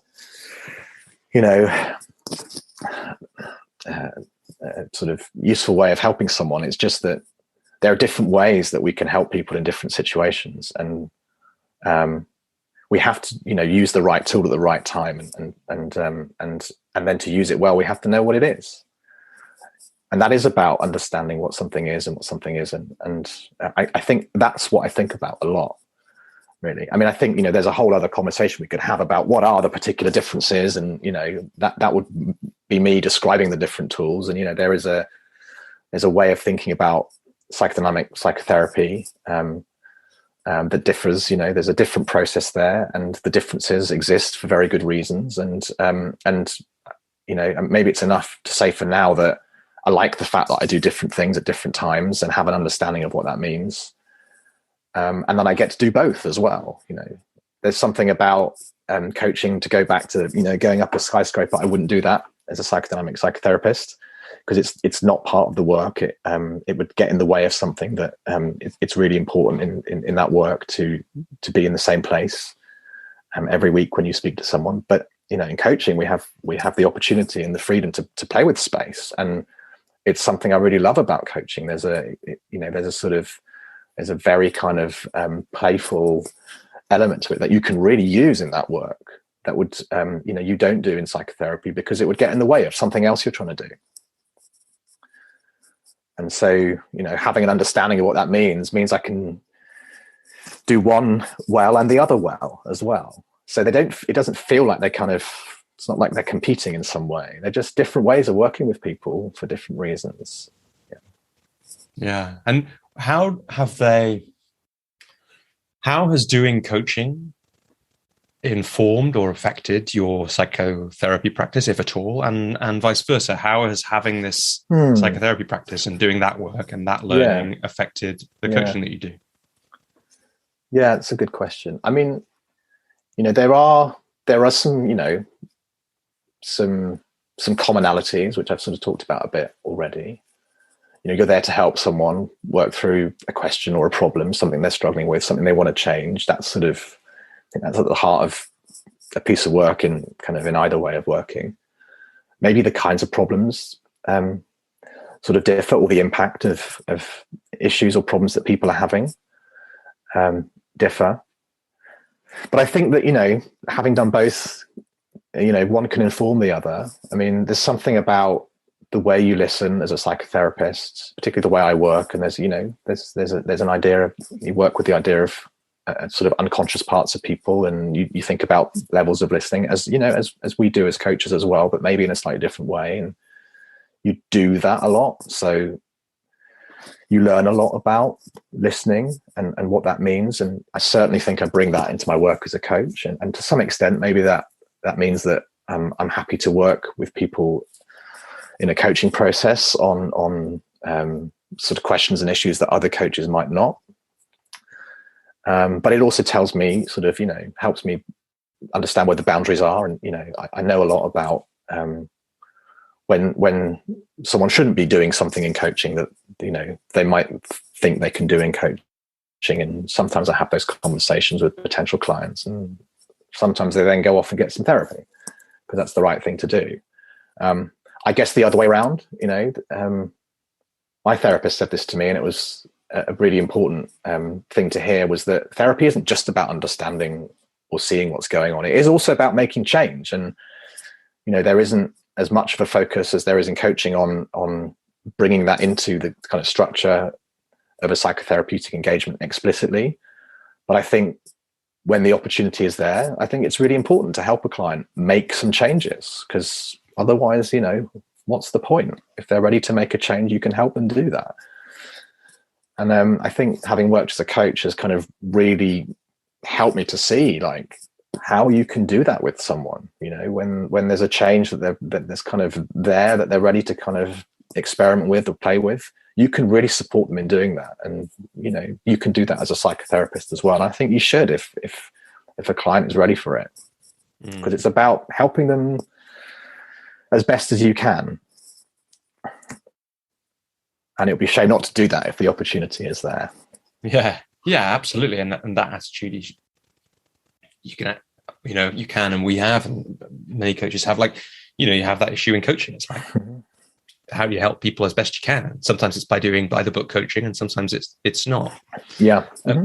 Have there been clients on either side of your businesses that could have been on the other side as well, that you could have kind of done either work with, and and or if that's not that interesting a question, if the answer is no, then what about maybe that's the first place to start. Have there been people who could have gone either side, or how do you choose? Have you ever had to choose which way to kind of take somebody?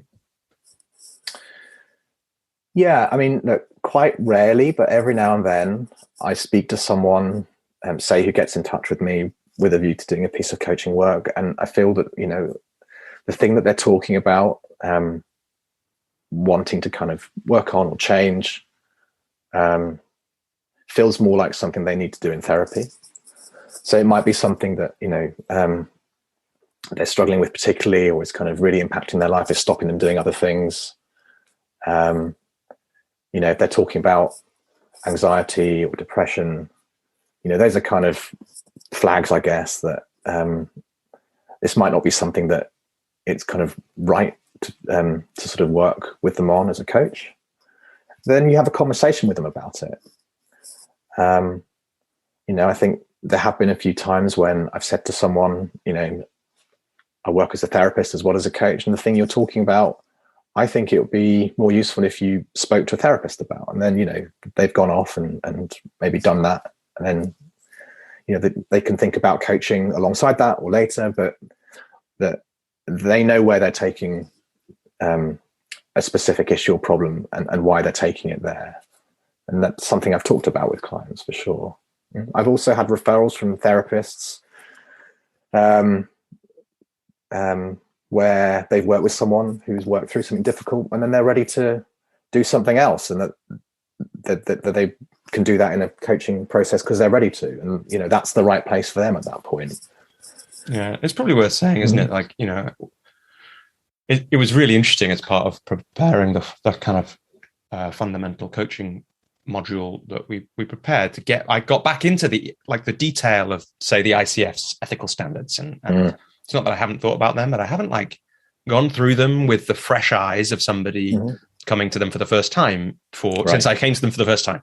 And so it was really nice to do that. And, it's really important that right there in the middle of them, and I think in the middle of any healthy relationship, but also certainly any professional caring relationship, is, if I'm not the right person to support this person best right now, which might be if coaching isn't the right thing and I'm only a coach, that I send them on. And I know that that's, or I'm 99% sure that's in the psychotherapy codes of ethics that people work to too. And that's why they're linking people to you in that way. I wonder, Mike, if you can just say something because I'm just suddenly got aware that sometimes people listen to this podcast who are new coaches, and it's just really useful to have you here. If you had to say, what is the difference between coaching and psychotherapy? Where do you go with that?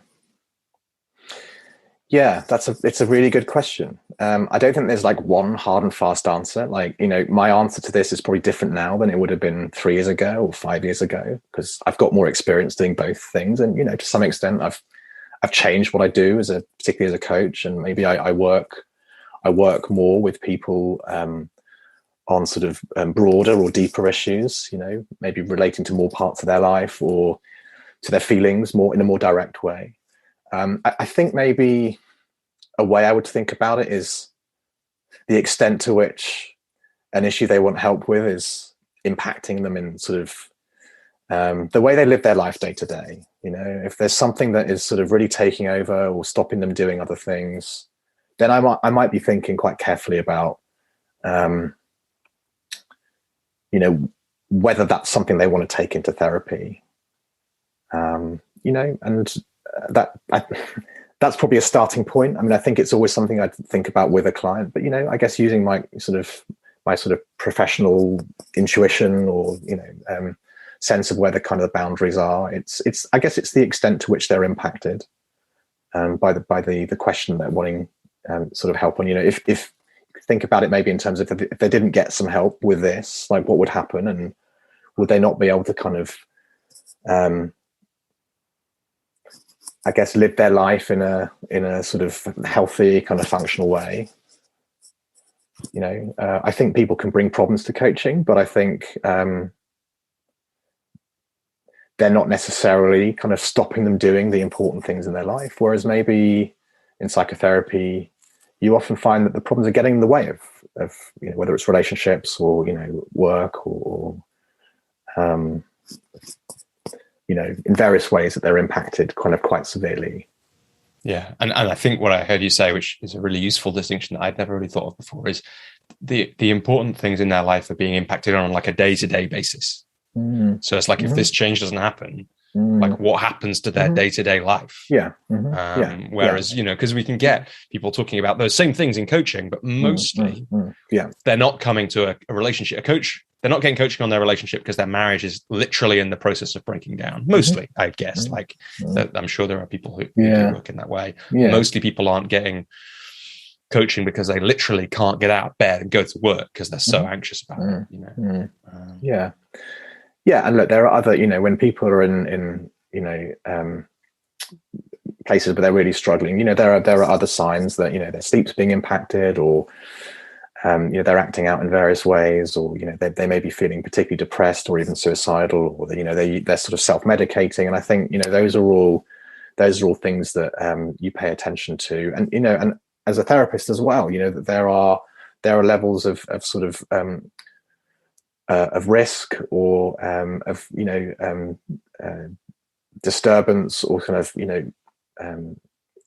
I guess levels of sort of severity of mental illness that I'm not qualified or experienced enough to work with either. So that I'm making the same call as a therapist, that someone might need a kind of more acute or intensive intervention they're going to get from once weekly therapy. And it's not about coaching or therapy. It's sort of whatever it is you're doing. It's about thinking like, what is it I'm here to do, and how am I here to work usefully with someone? And if I can't do that, who else is there that they need to kind of speak to and get help from?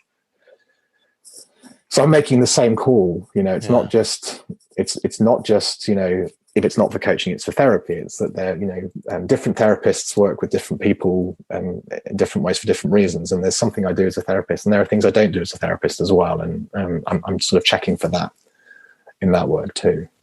Yeah. So interesting.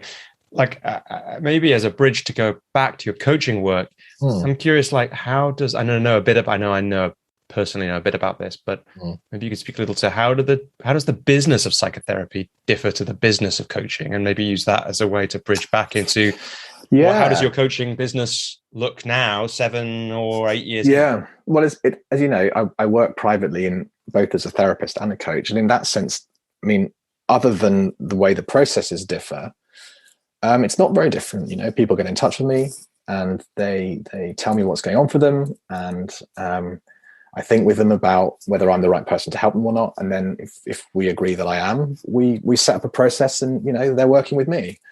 I think there's something about work as a therapist where you're involved. You have a bit more kind of full support than you do as a coach. I mean, I have a mental coach, Katie Harvey, who you've done a podcast with as well. As a psychotherapist, I am required to have clinical supervision, which I do. I have a lot of that for very good reason. But other than that, I think you kind of you make of it what you want. I mean, I'm involved informally with sort of peer support groups in both businesses, which is an important part of how I develop myself professionally and do the work well. But otherwise, I mean, just as businesses, I have sessions, I bill clients, and they pay me, and and I do the admin I need to do the work. Yeah. Really? What about, like, I know, I was looking on your coaching website versus your psychotherapy website, and I noticed they're different, right? It's not the same website, first of all, and there's two. That's interesting. And how you talk about yourself on each one is different. And I wonder what's different, like, why is that, and what's different about how clients come to you, if there is anything different about that? Yeah. Well, most of my psychotherapy clients tend to come from either registers where you can find therapists, or by referral from colleagues. So, when a colleague can't work with someone for some reason, we often refer to each other. My coaching clients tend to come more from word of mouth, sort of from past work I've done, or from other coaches, I guess, who maybe feel that I'm the right coach for someone that they've kind of met. So again, referrals. I think, I have two websites because in a way, a piece of work with anyone sort of begins really when they're thinking about doing a piece of work with someone, and then, as part of that thinking, they might come across a website and read something about the person they might work with. And I guess it's a reflection of the different ways I might work with clients. As part of my coaching work, I might tell my clients quite a bit about me and my experience if it's relevant. It's also part of the way I build a relationship with them. So there's maybe more about my sort of personal sort of career journey on my coaching website than there is on my psychotherapy website, because that's not part of a process that I'll engage in with a psychotherapy client. They don't know anything about me, and that's an important part of how I work with them. Yeah. So it sort of reflects that difference. Yeah, I'm thinking right now, there's a lot about you in this conversation. It's going to be that's going to be a part of some of those journeys now as well, potentially. Mike, just to bring us back to your coaching work now, we've kind of talked about training, we've talked about psychotherapy and coaching and how they relate and how they're different, and we've talked a little bit about the business there and where your clients come from, and that's always interesting. Like, I imagine your coaching is different now to how it started out, but like, what are the important things you've learned about your coaching work, and how do you work now? After, what are we? Is it 8 years or so since you first started? A bit less, maybe? Yeah, like 7.5 years. Yeah, when I first, I think 7 years ago, I was working with my practice clients on the coaching school program I was on. But, working for real as a coach. And I think at that point, I was doing something which is more like what, we've done with the new coaches we're working with at Curve, which is, to set them up and encourage them to maybe work on shorter engagements with the clients. So something that I've, I guess, developed in the way I work as a coach since then is that I think I tend, it's not only, I still work with clients on a shorter term basis, which tends to be sort of something like 3 to 6 months typically. That's often when a client is working through a career change in some way.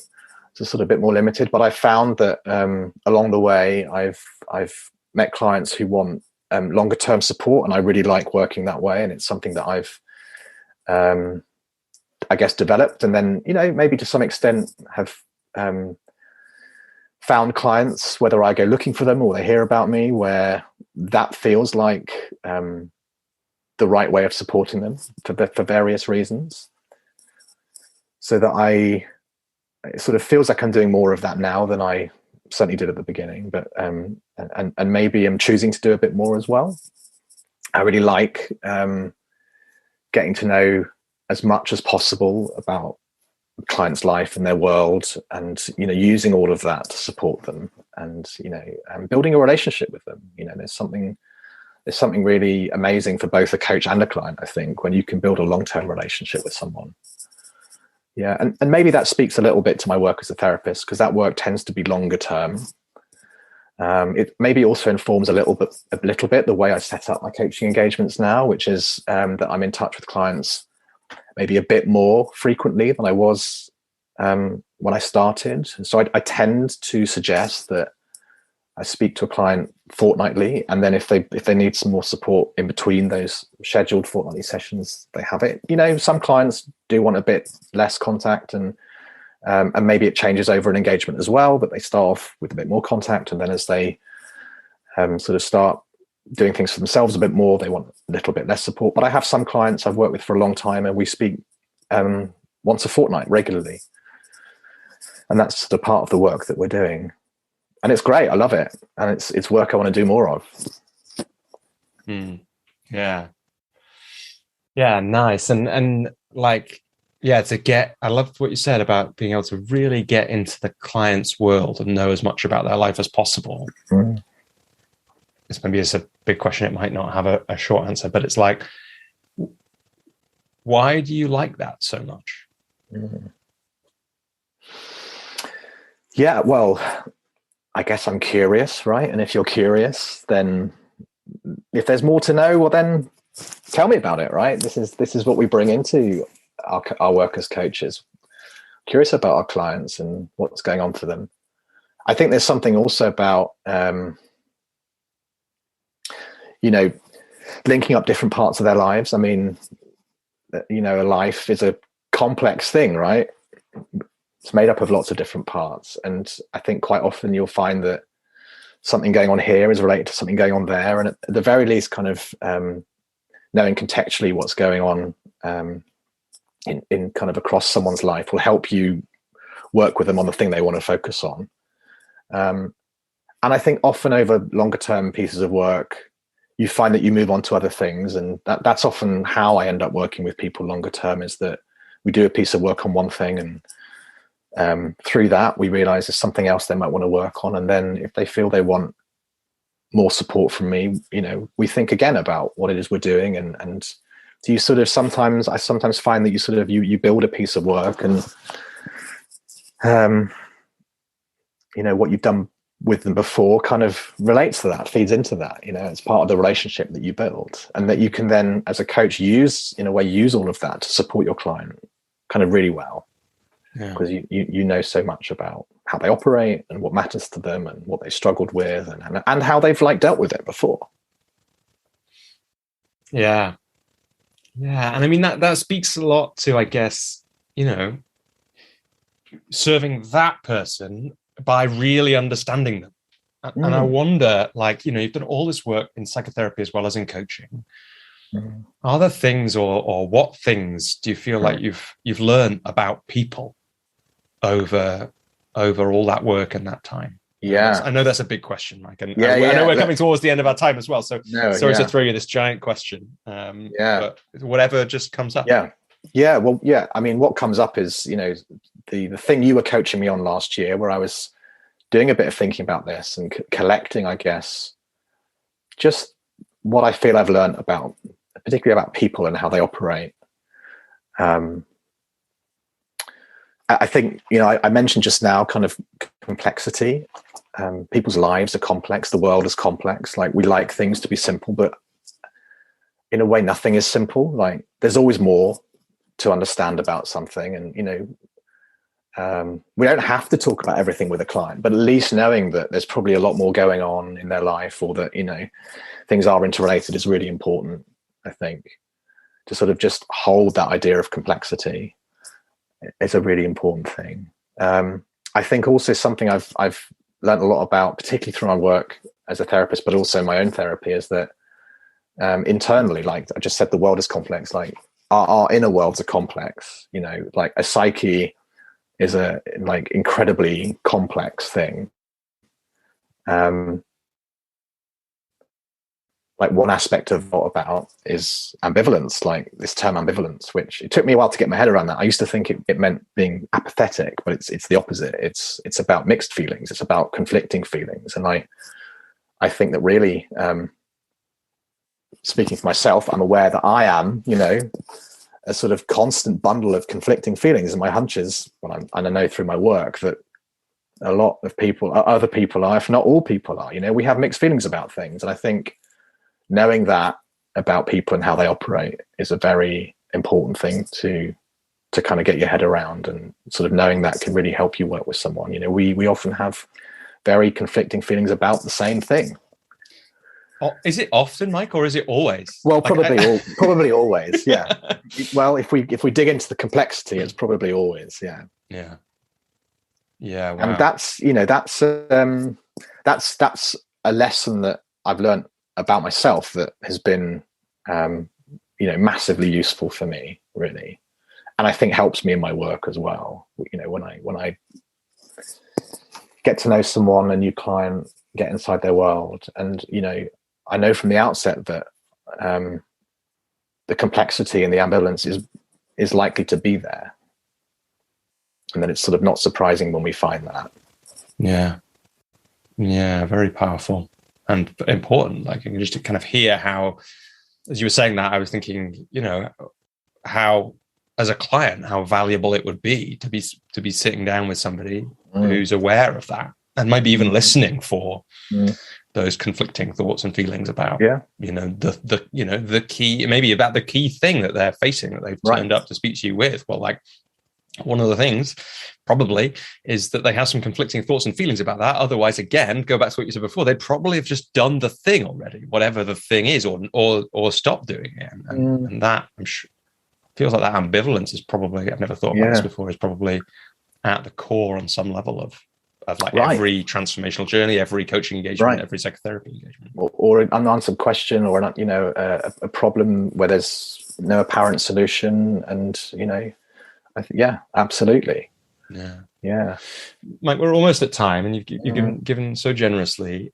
I want to kind of take us a little bit back to the start, like, the transformation, the career transformation or change was a lot about your strengths and values, things that weren't getting met, or like your professional capabilities not all being used, knowing there was something missing. Like, what do you think in the next phase of your work you need to do to make sure that you're continuing that? Like, to make sure that all your professional capabilities are getting used and that you are really doing that? And that's a deep way of me asking, what are you excited about in your work in the next few years? It's a great question. I'm not sure I know yet is the answer to that. I have some ideas. I mean, what I just talked about just now, sort of collecting something about my understanding about people and how they operate, something I'm doing now and want to do more with. Exactly what that is, I don't know. I mean, in a way, the answer to the question is, I don't know, because I know what I'm doing now is what I want to be doing for now. Which is kind of a new place for me to be, because I've often, this is what we do as coaches, right? We kind of get into this sort of this momentum of thinking about growth and what next, and we're helping other people to do that. This is the kind of the stuff of coaching, that people are coming to make changes, and I've made a lot of changes, and now I'm in a place where I'm in the change I've made, and I think something that I've really become aware of quite recently, over the last year or so, is that actually that's enough for now for me, really, in the main. And that if there's more to do or more to learn, it's more about the kind of the depth of what I'm doing at the moment, maybe, rather than the breadth of it. So I want to carry on working as a coach and as a psychotherapist, but just learning more about what that means and what it means to me now, and what it means to do that work really, really well. So I think that's I'm kind of saying I don't know, because I'm kind of good where I am right now. I know that, but I'm open to seeing what happens next. And I think my experience 6, 7, 8 years ago, as I was making the change and sort of thinking about what I wanted to do, and then sort of making choices about that. And this is something else, I guess, is that I've learned, through that, is that we have a choice, and right now I'm choosing not to do anything new, but it's not happening by accident. It's something I'm in sort of thinking about and being quite intentional about, which will help me make the most of it. In a way, that's my choice, right? My choice is not to think about sort of what's next for a while, but that I have the option to make that choice later on, to sort of think about something new later on.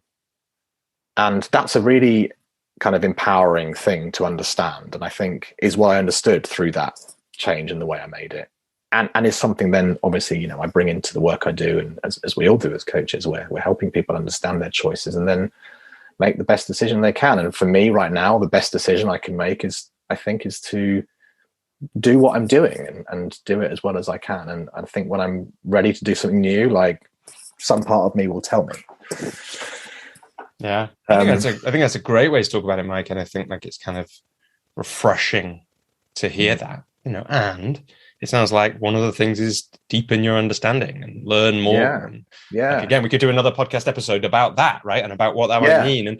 And I do hope that those things see the light of day, that collection of ideas, because I think even in just the way that you've talked about ambivalence there, or choice, people will get that flavor for the wisdom and the truth in them. Mike, we've been talking for like 2 hours. It's an amazing gift to have this conversation. Before we say goodbye, is there anything else that it feels important for you to say, either because you know the kind of people who might be listening, or because of something we've kind of hinted at but not said yet before we wrap up? Yeah. Well, again, I guess going back to, the beginning of, we're talking about my move, the move I made into this a new way really of working and relating to work, and sort of the part it plays in my life and how I understand that and the decisions I made around that. And I said right at the beginning that, I was sort of informally coached first, and then I got some formal coaching that sort of helped accelerate the change through the program, and then afterwards, which was obviously helpful. And maybe the thing to come back to is I sort of wonder, like, if I had worked with a coach sooner, if I'd known, like, there's this thing called coaching where you can go and think with someone in this way, like, what might have been different.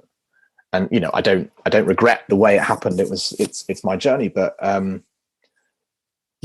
sort of maybe just to say to people, like, if you're interested in thinking and for yourself about what you might change about your life, a great way to do that is to go and work with a coach. I mean, obviously I'd say that as a coach, but I say that as a person. Yeah. It happened by happy accident for me, because someone did coach me. I mean, that question that I was asked at 2,500 feet, it was a coaching question, and it started me off on a sort of a way of thinking about my life that I think ultimately led to where I am now. And I guess it's important to say that can happen, and you can make that happen. It doesn't have to happen by accident. And one way to make that happen is to work with someone, or at the very least, just to ask yourself that question. If I could do anything, if I had all the time in the world, if I had all the resources I needed, if this thing that is in my way now weren't in my way, however you want to see that, what could I do? What else is possible? And that the asking of that question, is that always worth doing? Yeah, Mike, that's an amazing way to end this podcast episode. I'm glad we've added that podcast host guest relationship to our complex web. We'll put links to everything we've talked about in wherever people are listening. But other than that, Mike, just thanks so much. Yeah, and thanks for having me on your podcast, because I think it's an amazing thing you've done. I mean, it's an incredible resource to give people who are interested in coaching or working as coaches. I've listened to a few of the episodes, and I've learned loads from listening to other coaches speak. And thanks to you for doing this at all, and for inviting me on to share my experience. It's been great for me to kind of go over my journey in the way that I have with you now. So thanks, Robbie. It's been an absolute pleasure.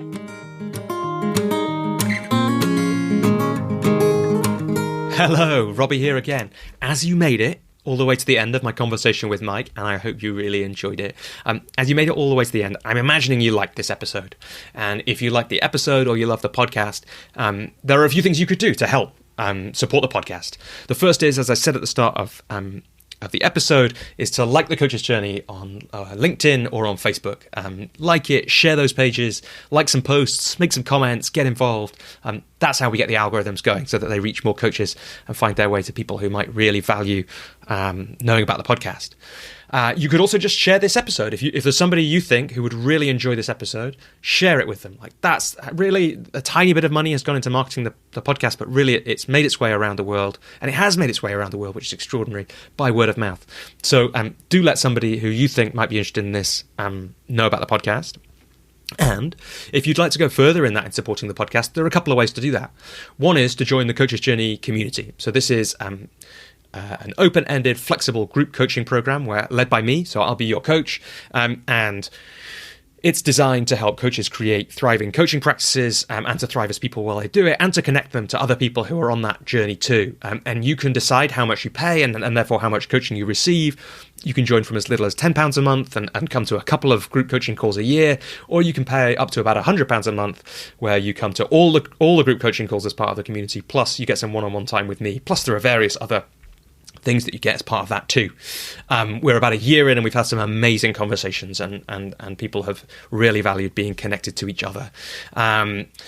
If you want to support the podcast financially, but you're not interested in becoming a member of the community, then you can do that by becoming a supporter of the podcast. You do that on Patreon at patreon.com/thecoachesjourney.